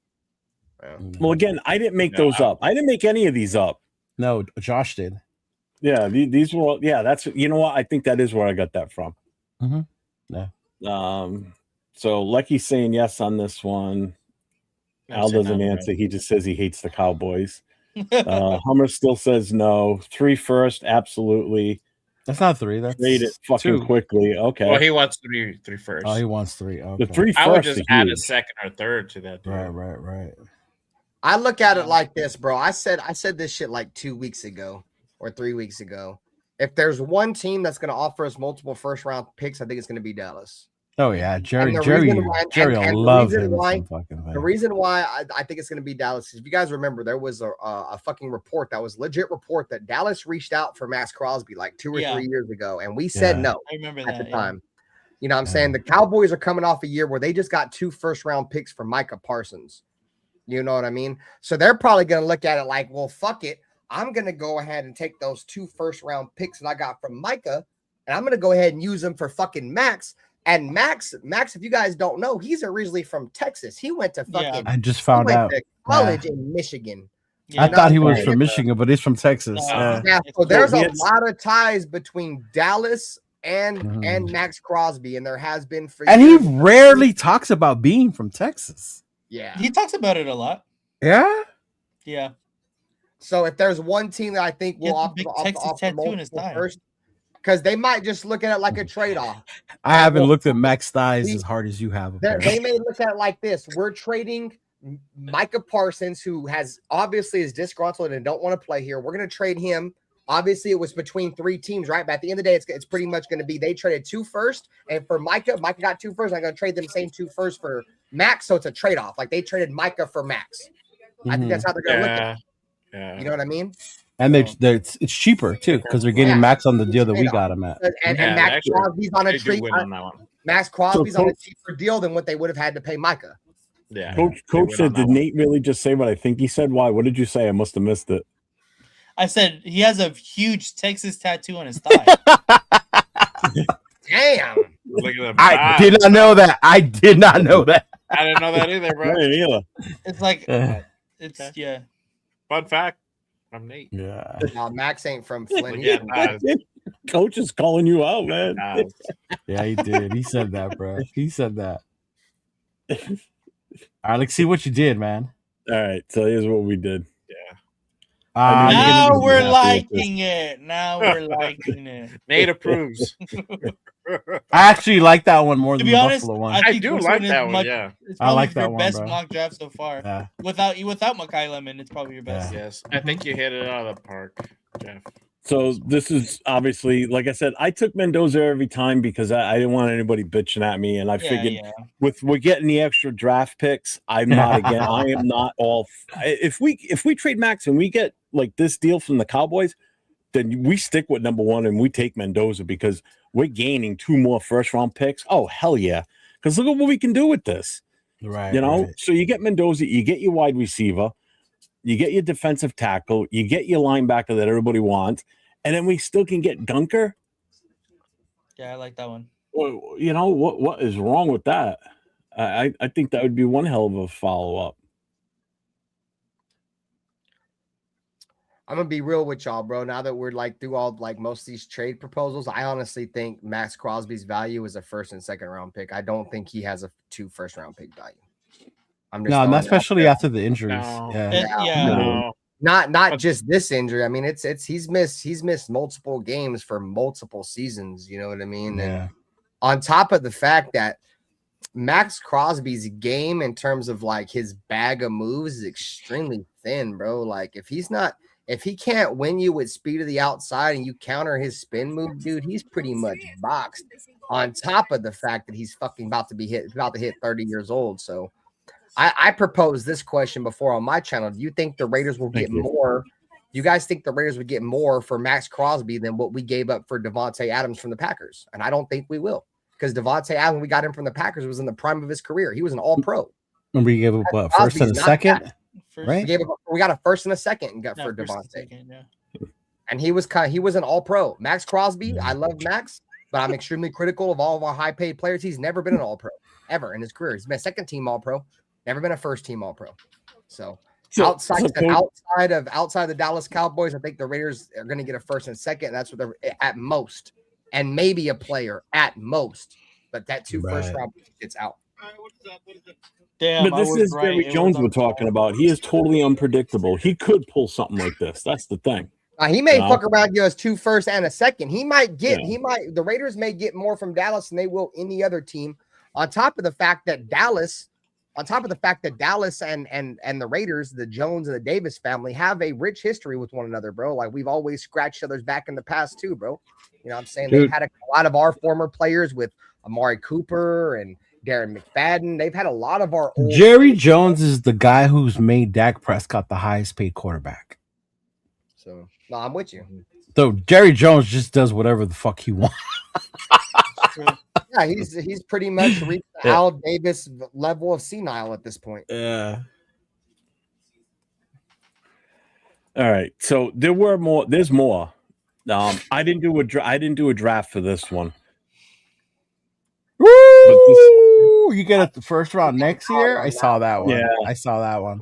I didn't like this one, so I didn't even bother doing it because I'm like, nah. I wouldn't even entertain this. It's the fucking Patriots. Yeah, you know what. But on top of that, still, I don't like that. I don't like that trade. No, I don't like what we vote first. I don't like what I feel like Maxx Crosby is better than anybody that we would draft at 31. And if the Patriots are good next year, he's going to be better than anybody you could draft twice at 31 or 30. So yeah, this is a hard pass. So here's where it gets a little interesting. Those weren't the fucking chaos ones? Are you serious? No, Nathaniel, they weren't. Oh my god, there's crazier ones. So these are the chaos ones. I did not do drafts for these. Okay. So this is just going to be a simple yes, no, or we need more if we're going to do it. Okay. 6-team trade. Some of these are going to probably trigger some people, unfortunately. Okay. So here's the first one. So the Lions trade with us. Yes. Yes. Yes. I did not make these up. Yeah. Okay. Yes. Yeah, so dude, I would be on cloud 9 if we made this trade, dude. Yeah, like I thought I could smoke enough weed to get on cloud 9, dude. When I saw this one, I was like, "There's no way, dimension, dog." There is no way, but yeah, there's no way. Would be amazing. It would be amazing. I would take it in a heartbeat. 1,000%. But there's no way in hell. Why would they trade Aiden Hutchinson for Maxx Crosby when makes no sense? Yeah. Aiden, the worst thing that's happened to Aiden Hutchinson is he broke his leg, and that was a clean break. He's fine. Obviously, he had a great season last year. Why would they trade somebody like him, and that's his injury issue, and take on a guy that's older, much older than him, and has a proven injury issue with surgeries and such, and still give up their 2 first-round picks, one this year and one next year? That's crazy. I'll tell you why, because Aiden Hutchinson's going to get arrested tomorrow. Yo, Aiden Hutchinson, go do something crazy and get arrested, God damn it, like the Jets wanted fucking Fernando Mendoza to do. Go get arrested, Aiden Hutchinson, please. Thank you. So I think this would be yes, an overwhelming yes, but realistically, that ain't happening. Okay. No. Here's the next one. Houston Texans. Dog, what the fuck? Like, it's almost the same thing, basically. I'm taking this 1,000 times too. Of course, why wouldn't you? Even though the next year's is a 2nd-round pick, I would probably still do this one. Yes. This would still be a yes. Well, Anderson, but again, it's one of those that ain't gonna happen. No. It's basically Leo. It's basically. Oh my god! That's what I was saying. What the fuck, bro? Will Anderson? Oh my god, that shit troll. You know what? I would even throw in Geno Smith for them. Oh god, free. For the free ski. Take him for free. Give Tyree? Let's give him Tyree. All right, here's the next one. Funny. We finally get the guy back that we wanted. We should have drafted. This one just hurts. Nah, that was like fuck you this guys. One just hurts. That's why I said some of these might trigger people. So this one might be the first trigger. The next one might be even more. Yeah, that's bullshit, bro. Because I remember going to that draft. We took Tyree, bro. My top 3 players that I wanted was Devin Witherspoon. Shouts to Devin Witherspoon. I didn't think he'd get as drafted as high as he did by Seattle. I wanted Devin Witherspoon to 1, Jalen Carter number 2, and Christian Gonzalez number 3. And guess what? All those motherfuckers done played in the Super Bowl, and we're stuck with the one bum motherfucker, dude. Yeah, fuck yeah, I would take Jalen Carter in a fucking heartbeat, dude. Yeah, I wanted him too. But he's always been a Raider. Remember that story? He was a Raider in high school. He was a Raider in college. I don't give a fuck. So was Michael Crabtree, and we didn't draft him. Oh, fuck. Michael Crabtree was a Raider in high school and college, and we fucking took Darius Hayward bum-ass bait. Money Chuck says this, and actually, I've kind of heard rumblings of Philly being like wanting to be super aggressive and do something. And I wouldn't put it past their GM because look what this guy's done with this team since he's been there. How much that team has been. He's a mover. He doesn't sit back and wait for shit. If they give me a 1st-round pick and that stud-ass outside linebacker that they got, I take him, dude. I know. I can tell you where I would bet money Max is going if I was a betting person like that. Where, Where you got him going? To the Rams. No. But they just traded away one of their first round picks. They don't give a fuck about first round picks. Yeah, dude, they haven't given a fuck about first round picks since they got Jalen Ramsey originally. From Disclaimer: Nathan hates the Rams. Exactly. So you know. So okay. you know where if I had to be a betting man, you know where I think Maxx Crosby's gonna go to the fucking Bears, dude. I mean, I would like that. I'm not. And the Bears are gonna get Khalil Mack and Maxx Crosby, bro, from us. They're gonna take both of our pass rushers. I think we get the last first round pick from the Rams. They give us a little more sweeteners, you know, second or third or whatever it may be. And he gets to a preferred destination of his. He loves Los Angeles. He said it multiple times on his podcast how much he enjoys being in LA. And he was from the Bay. The Bay, yeah. The Bay. I just think the Rams are extremely aggressive in trade negotiations as well. So I think they got another first round pick this year. Yep. Yeah, they still have another. Yeah, fuck yeah. Then I put my money on them too because they done already proved they're trying to go win now because they just traded for McDuffie. Exactly. Yeah. So what better way to tell the National Football League that you're trying to win right now than go to get McDuffie and Maxx Crosby with both of your first round picks? Yep. Exactly. And I ain't gonna lie, Maxx Crosby and McDuffie, dude, proven talent over non-proven talent with first round picks. That's what the Rams do. They've historically done that since McVay's been there, dude. They don't give a fuck about picks. You know, go back, like I said, back to the Ramsey shit, bro. One of the first players they ever traded a first round pick for when McVay was there was Ramsey. Yep. You know, and they do it. They did it with Brandon Cooks. I think they traded a first round picks for Brandon Cooks a long ass time ago when he originally left New England the first time. So they do that shit. So yeah, I wouldn't be against that neither. They probably would. And he'd be the fuck out of our conference. So I'd definitely be cool with that too. Yeah, I think they have the 18 from the Falcons this year, which is a pretty good pick at 18. I thought it was 13. 13. Even 13. better. 13. Yeah. Even better. Yeah. All right, so here's the next one. No. Oh God. Oh God. So sick, but fuck, dude. Chris Jones is hate that. He's not as good anymore. Not as good anymore. Like 2 years ago. Yes, exactly. No, I'm going to say no. Yeah, I'd say no, just out of spite that it's the Chiefs. They I would definitely not want to send a prime Maxx Crosby or a so-called prime Maxx Crosby to Kansas City. Yeah, no thanks. Yeah, fuck that. No. So Money Chuck says, would you take AJ Brown in their first this year from Philly? Fuck no. AJ Brown. AJ Brown? No, Brown either. Yeah, he's leaving anyways. He's done already made it pretty much fucking publicly clear that he don't. I agree. I forgot. I just put this one off. I definitely am not trading with them. Everybody's saying no. So I hate the 49ers more than anybody in the league, but I'd rather Maxx Crosby go to the 49ers before he goes to the fucking Chiefs. At least we haven't got to play him every fucking year, dude. Yeah. I know the Niners, from what I heard, the Niners want Max too, bro. So yeah. Oh, it's funny that you say that, Ben.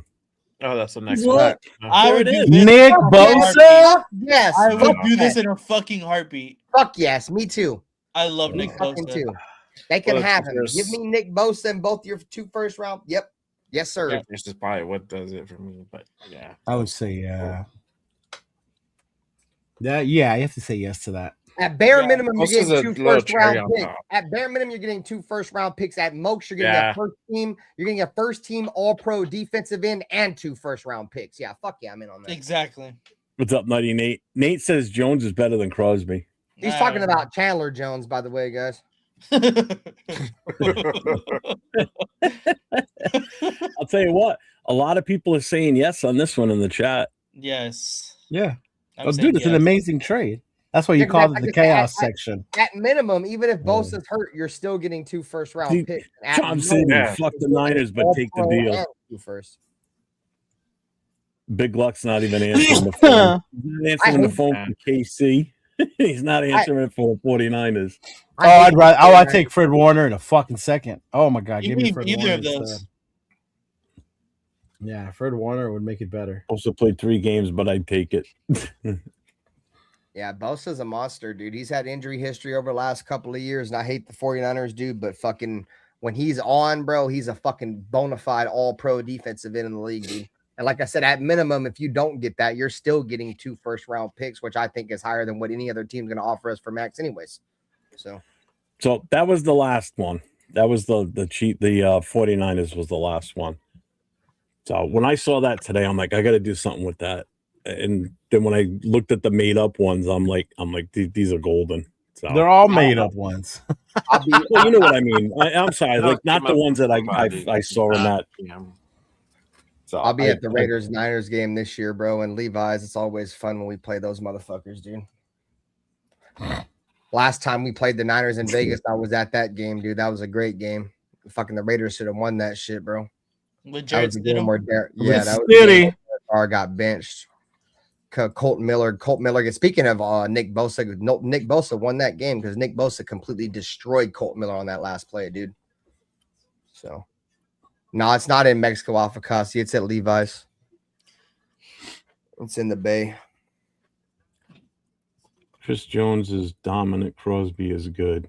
Yeah, I wouldn't be out on that trade, Nutty Rare Nate, except for the fact that it's Kansas City, dude, and we're gonna be getting rid of a young, like I won't say he's young, but he's a lot younger than Chris Jones for fucking an old ass player. And we're gonna face him twice a year. Yeah, on top and he's of gonna that. want to whoop our ass twice. Yeah, fuck all that. There's too many fucking hypotheticals. Because you know he would get up for that game. He would. That would be the game that he would have, like, you know, his best ever games is against us. It's like when fucking Khalil Mack plays this dude when he's on the Chargers. That motherfucker gets up for that motherfucking game.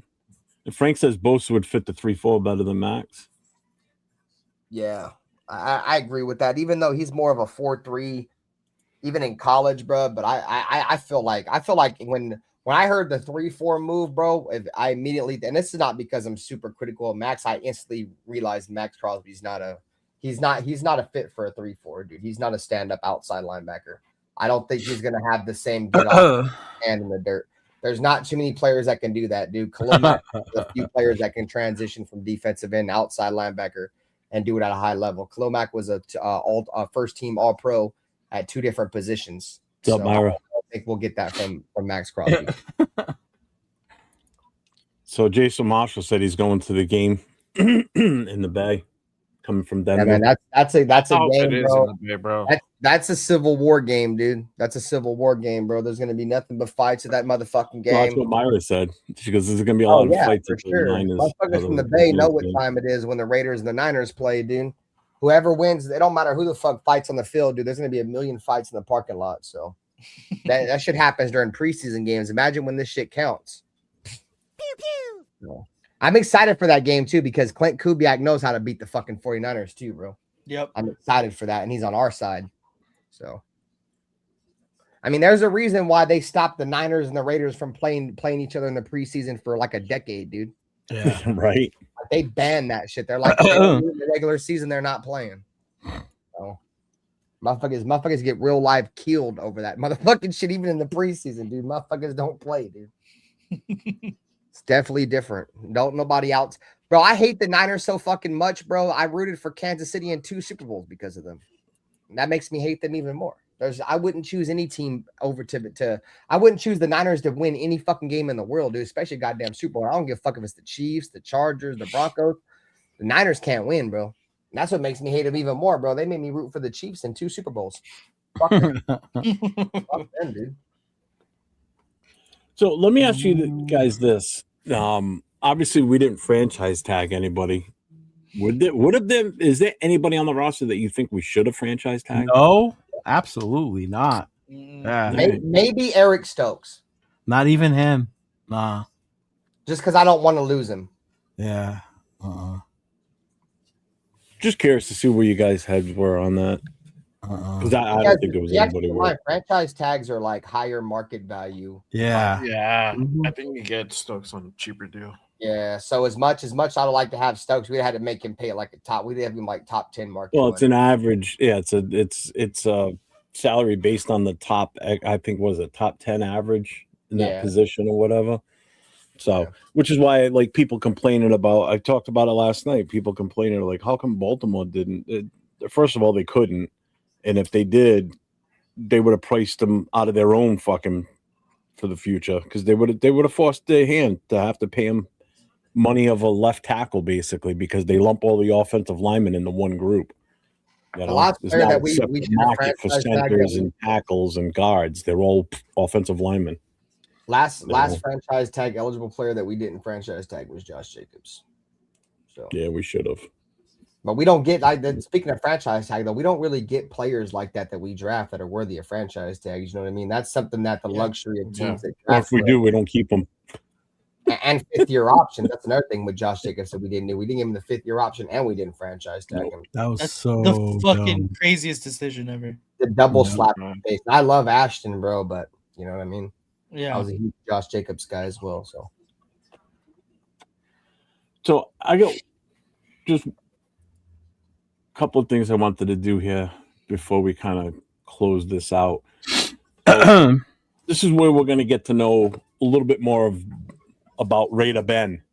So I'm going to ask you some questions, Ben, just for you, and they're going to be quick, rapid fire ones. So first question: all-time favorite Raider? Jack Tatum. Favorite Raiders moment?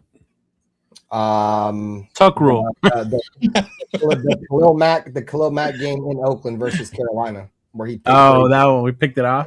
pick 6 Cam Newton. Favorite Raiders jersey ever?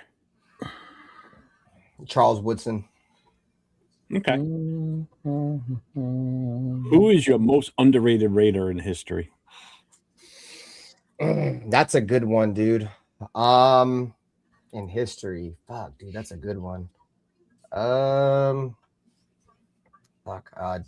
McFadden, because his injury history. Thought Darren McFadden, if he would have been able to shake that turf toe, he'd have been one of the best running backs to ever play in the history of the game. Period. Not just for the Raiders. Okay, I can live with that one, definitely. One current Raider you would build the team around? Brock Bowers. Yeah, that's a smart one too, I think. Can't go wrong with that one. Ain't much to pick from. Huh? That ain't much to pick from. No, especially if Max is out of here too. Anyway, what's your favorite Raiders rival to beat? Who's your favorite team to beat? The 49ers. From the I Bay. kinda figured you were gonna say From that. the Bay. Yeah. See, for me, it's New England. So yeah, You're from New England. Yeah. Look, I know Nate's is going to be the Rams. You know, Leo, what would be yours? Mine is the Broncos, but Is it? it's recently becoming Dude. it's becoming the Chiefs because of their recent success. But for me, it's always the Broncos. The Broncos. Well, I think for you, you got family that are all Chiefs fans too? Yeah, I do. My brother. So that's a little extra for you. Just like for me, like everybody's like, "Oh, you must hate all the AFC West teams." No, my number one team that I can't stand the most is the Patriots. They're the ones. That's my biggest one. The other three pale in comparison of how much I dislike the Patriots and their obnoxious fans. Favorite game day food? Beef jerky. That's so random. Really, right? I don't gotta cook nothing, bro. I can go grab a big ass bag of beef jerky and be full off a bag of beef jerky, dog. When you mean game day, you mean like at home or at the game? Oh, that's a good question. At home. At home. Yeah, I mean, if I'm just gonna like try to grab something for a game, I always get a bag of fucking beef jerky, bro. The fucking what's the brand too? It's a particular brand I get to. None of that Jack Link's bullshit. That shit's ass. You get that alien jerky from it has the white Old Trapper. It's got to be Old Trapper. I see. Oh yeah, that's Old just good. Trapper. Yeah, Old Trapper is a go-to for game. You know what? You know what it is for me, Nathan? Hmm. Those hot dogs outside of the stadium after the game. Hot dog. The bacon wrapped hot dogs where that. Yeah, every fucking time I have to have one, bro. Yeah. Well, let me ask you this. Go ahead. No, go ahead. You good? I was gonna say if it's not at home, if you're at the stadium, what are you picking? Probably a glizzy. It's hard to pass. Somebody said that Always in the my chat go-to already. when I'm at a game, bro. It's like a hot dog. Simple and easy, dog. Yeah, I get the ones outside, bro. And I can one hand it, so I can have my glizzy and my beer. There you go.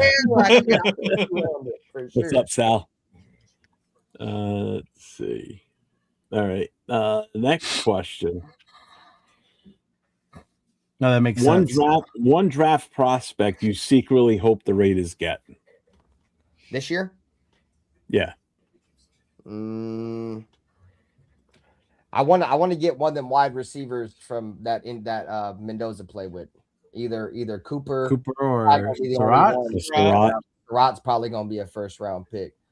If that, as much as I know I don't know, bro. Like I don't think it's a wide receiver is a huge need, but I want to get some familiarity with him, either him or that center in like the 3rd or 4th round. His center he played with. Oh yeah, he's good as fuck. Yeah, I just want I don't really know too much about college, but I know if I was going to draft any of these kids, I'd want to draft some other kids from Indiana that fucking Mendoza has familiarity with. So. Yeah. So this one's going to be a fun one, I think, for you to answer. What's the most intense Raiders game you've ever watched, whether it be in person at the stadiums or at home on TV?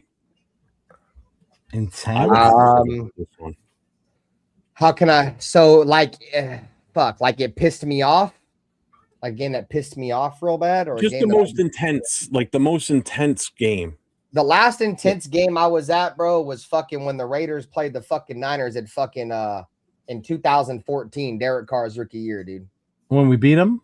Yeah, when we beat them that year. That was probably the most intense game I've been in a long time, dude.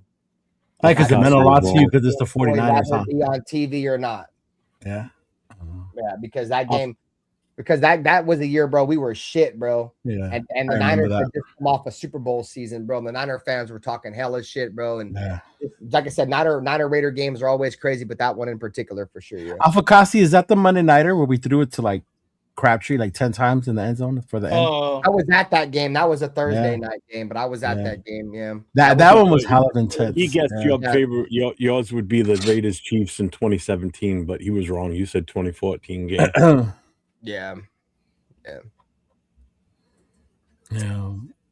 Mm-hmm. Frank, opening day 1976. I was a sparkle of my father. Bro, who do we even play that day, Frank? Oh man. But Charm City's got a good one there too. I ain't gonna lie. That game where we played Seattle where Josh. Oh, the Josh Jacobs broke that. Yeah. You know which one else too? The one where we knocked the Chargers out of the playoffs. Yeah, that's the one that the one in Vegas. Said. Yeah. That's where, when we could have gone to a tie and we both would have made it. Yeah. That one was intense. Yeah.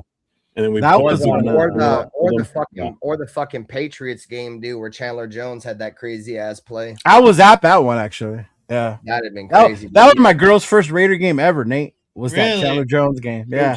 Coach said they played the Steelers opener of 76. I was the Rams Raiders Thursday night with fucking Baker Mayfield on the Rams. Oh Jesus! On 3 days rest. Yeah. Jerry fucking Tillery, bro. Jesus Christ! Yeah, he had like 2 or 3 personal fouls in that game, dude. But the one that cost us the most was the sack. That drive.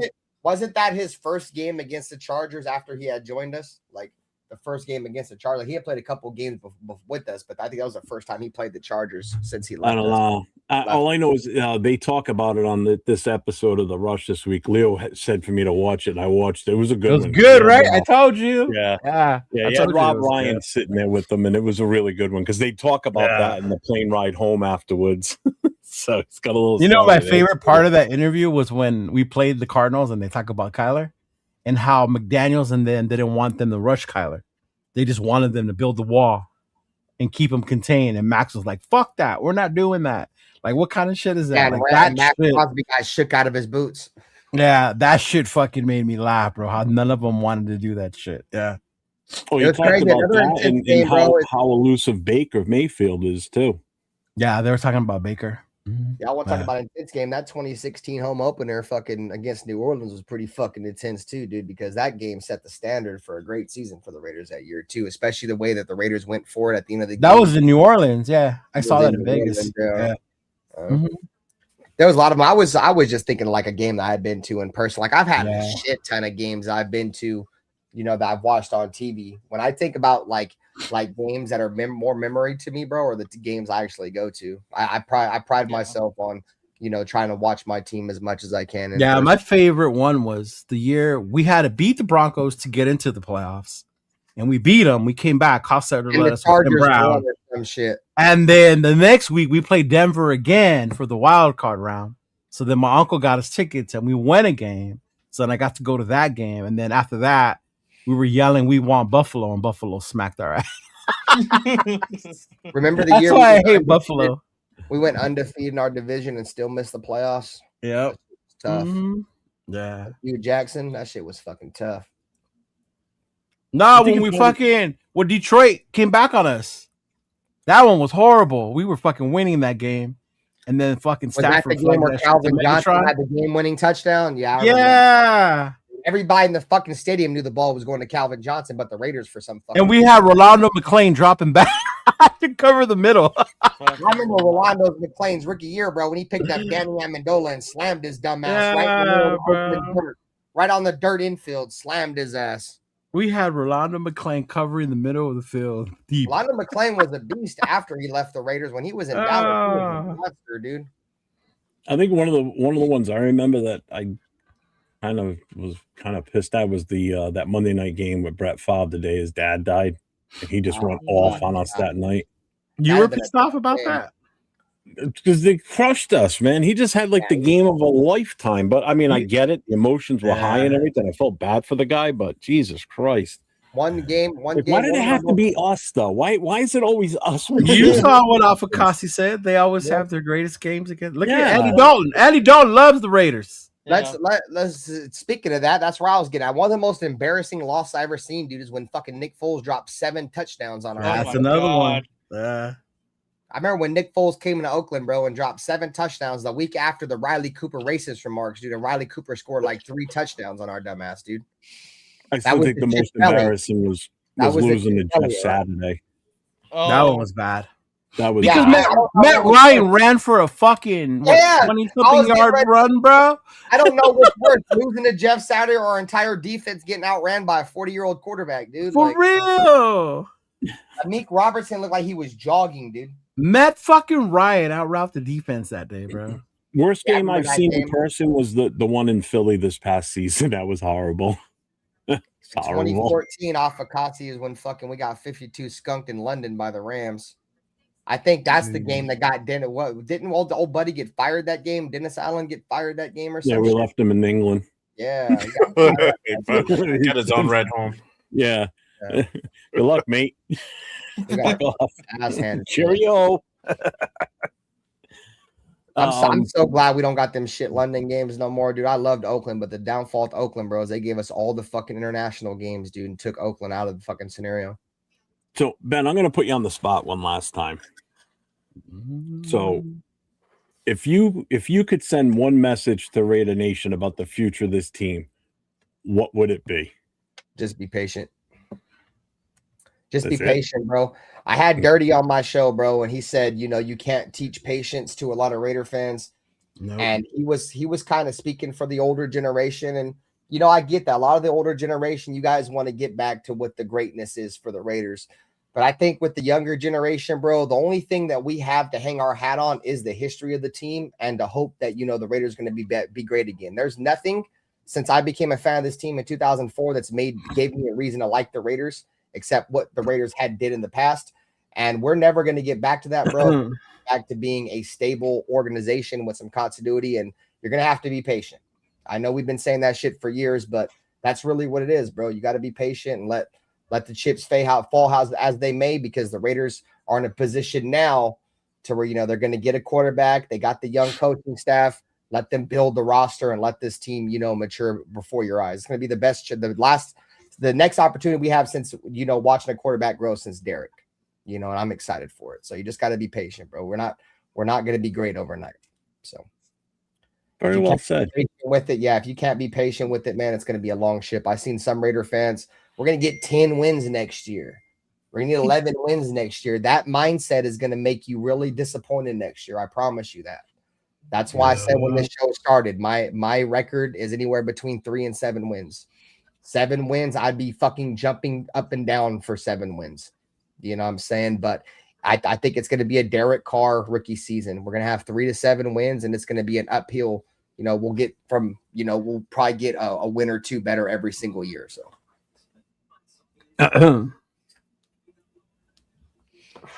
is a little patient. Very, very well said. Yeah.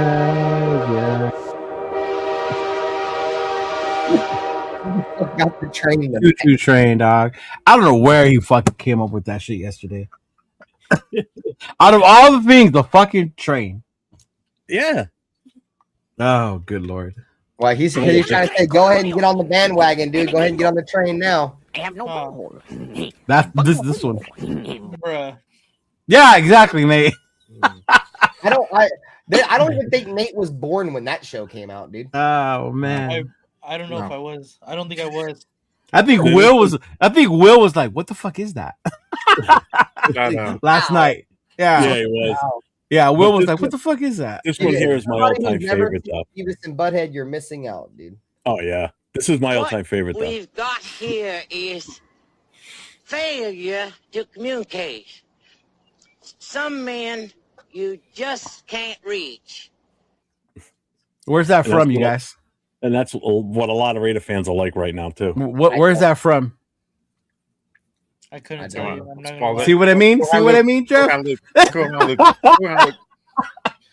what I love. What is that? It's from Cool Hand Luke, probably one of the greatest movies. It's a good one. Paul Newman. I'm not much of a movie guy. I got the attention span of an ant, dude. So yeah, I can't really watch movies. Fuck you and your fridge, Bueno. See? Jake Molly got it. Cool Hand Luke. There's a couple people in your chat that got it. Yeah, Joe Morley, I think. Joe would know. What up, Joe? What's going on, brother?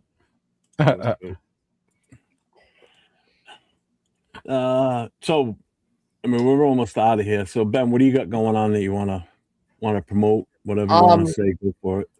This week I'm gonna do on Friday. We're gonna do a free agency show. Last week we did in-house free agents that we should keep.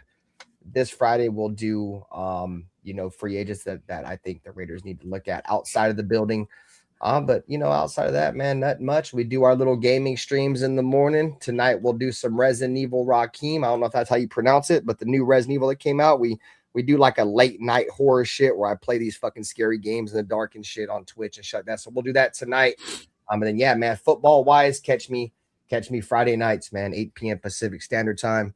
Just Win Baby podcast, man. Raider Ben, Nutty Raider Nate, Nutty Raider Nate, Dirty, Black, and the boy Pizzo every Friday night, 8 p.m. He was playing that the other day, and the game scared the shit out of him too. It was fucking great. Dude, that happens. You ever play those games late at night, like in the dark? That should have scared the shit out of you. I can't play games like Resident Evil or any kind of horror games during the day. I just don't think that's right. You know what I mean? So I play at night, but yeah. I still remember when the newest Doom game came out. Oh Lord! And when Doom is sick. I remember playing the newest one, the most recent one. That came out, and you would turn into a corner, look into a corner, but it'd be all black. And as soon as you put your flashlight on it, that's when it would jump out at you. And the first time that happened to me, I literally I dropped my controller out of my hand because it scared the fuck out of me because I wasn't expecting that. I was like, what the fuck? Yeah, good times. Jay, what do you got going on this week? Anything? No, not really. We'll see what happens if something happens, news drops up on, but taking a weekend off. And Leo, what do you got coming up? The rest of the week, nothing. Monday, like I told you, we'll be coming back with our new season of Poodle Raider podcast. So me, Chona, Raquel will be back. Hopefully Queen V will be able to join us, but we'll be back Mondays at 7. Get the new season started with the free agency since it's the tampering period starts that day. Mm-hmm. So we'll hopefully see what goes on that day and then bringing that shit out. Mm-hmm. Nate and I will be on tomorrow night for Raiders Coast to Coast. We're going to have a special guest on with us tomorrow night. We're going to have 805 on with us. You're going to have Bob! The homie Bob is going to be on the show. We'll definitely get into more of the his take on the combine and what he's looking for. And, with free agents and a little bit of draft talk, too, I'm Make sure you let him know how tall Mekhi Lemon actually is there, Nathaniel. Bro's 5'12". Nate, besides tomorrow, you got anything else coming up that you're working with? Or I don't honestly, but I am going to be doing a live a solo stream pretty soon. I don't know what day I wanted to do it yet. It might be either next Friday or Saturday. The solo stream again? Yeah. People say they miss your gaming streams. I know. I do have to get back into that. Yeah. I think once the draft is over and everything, it kind of settles a little bit. That might be. Yeah. Fucking girlfriends take up all your time. I'm like, God damn, girl, I gotta go live. Shit. Let's get married. Then they leave you alone. Then they just go in the other room. I got lives to do. Leave me alone. I'll be on tomorrow night with Nate. Friday night I'll be on with No Huddle. The phone number is pinned right here underneath me, so you can call now, leave a voicemail for Friday night or Saturday night. Remember, Friday night's open to all fans of all NFL teams. It's not strictly a Raider show. Saturday night is Raider Nation Voices with myself and Jason Downs, where we take phone calls and we talk Raiders football on Saturday night. That was fun. I like doing that one. You guys got anything else? You good? I'm good. Nope. I just know once free agency hits and once free agency hits, we'll have a lot more to talk about, bro. Because in the draft's right around the corner, so it's been dry. But I think the next 3 to 6 weeks is gonna be a lot of shit to talk about, bro. And there was a report that had came out from, I think it was Dov Kleeman or some shit, that he talked to multiple NFL insiders, and they said that a couple of them believe that Maxx Crosby will be traded the next coming days. And believe it. If that happens, I will be live. I will be live if it happens. And what happens if he doesn't? I'll see you Friday.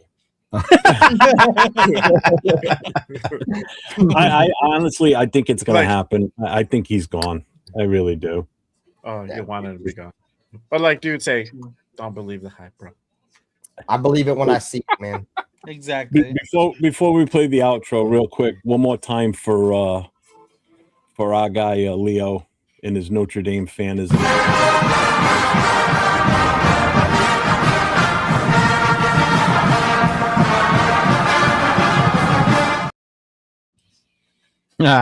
Hey Nathan, fuck you. Still gone. I know, you shut that screen right. I don't want to be associated with that song.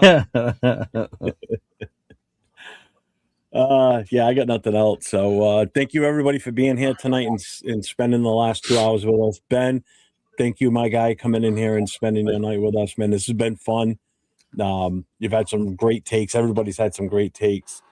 Shout out to everybody that gave super chats tonight. I appreciate you all, and to all the moderators out there too. Thank you all for everything you do for all our channels. We appreciate you guys 100%. And as I always say, everybody, stay safe and go Raiders. Go Raiders. Hey. Raider Nation. It's time to connect. Leo, Jay, Nate, Jeff, right. Yeah, silver and black. The crew is insane. Breaking down the madness before you can blink. Another week, wow, another storyline. But the Raider connection keeps it all in line. From Vegas lights to the East Coast grind, we talk that truth, no filter, no rewind. Four voices strong, so buckle in tight. It's time to bring the nation to life tonight. This is the Raider Connection Show, where the silver and black stories flow. Leo, J, Nate, and Jeff on go, breaking every play down blow by blow. R-N-4-L, you already know. Welcome to the Raider Connection Show. Leo with the facts, breaking down the scene. Jay brings the fire, keeping takes real mean. Nate on the road with the vibe and the view. And Jeff swings heavy when the nation needs truth. Wins or losses, we show up proud.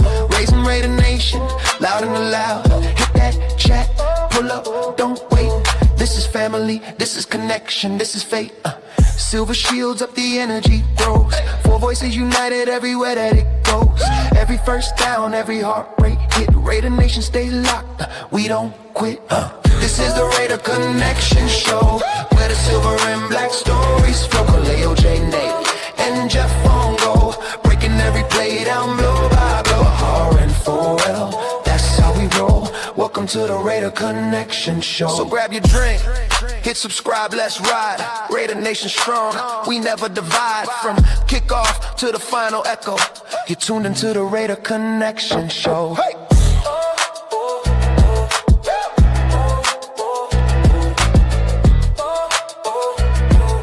You're tuned into the Raider Connection Show.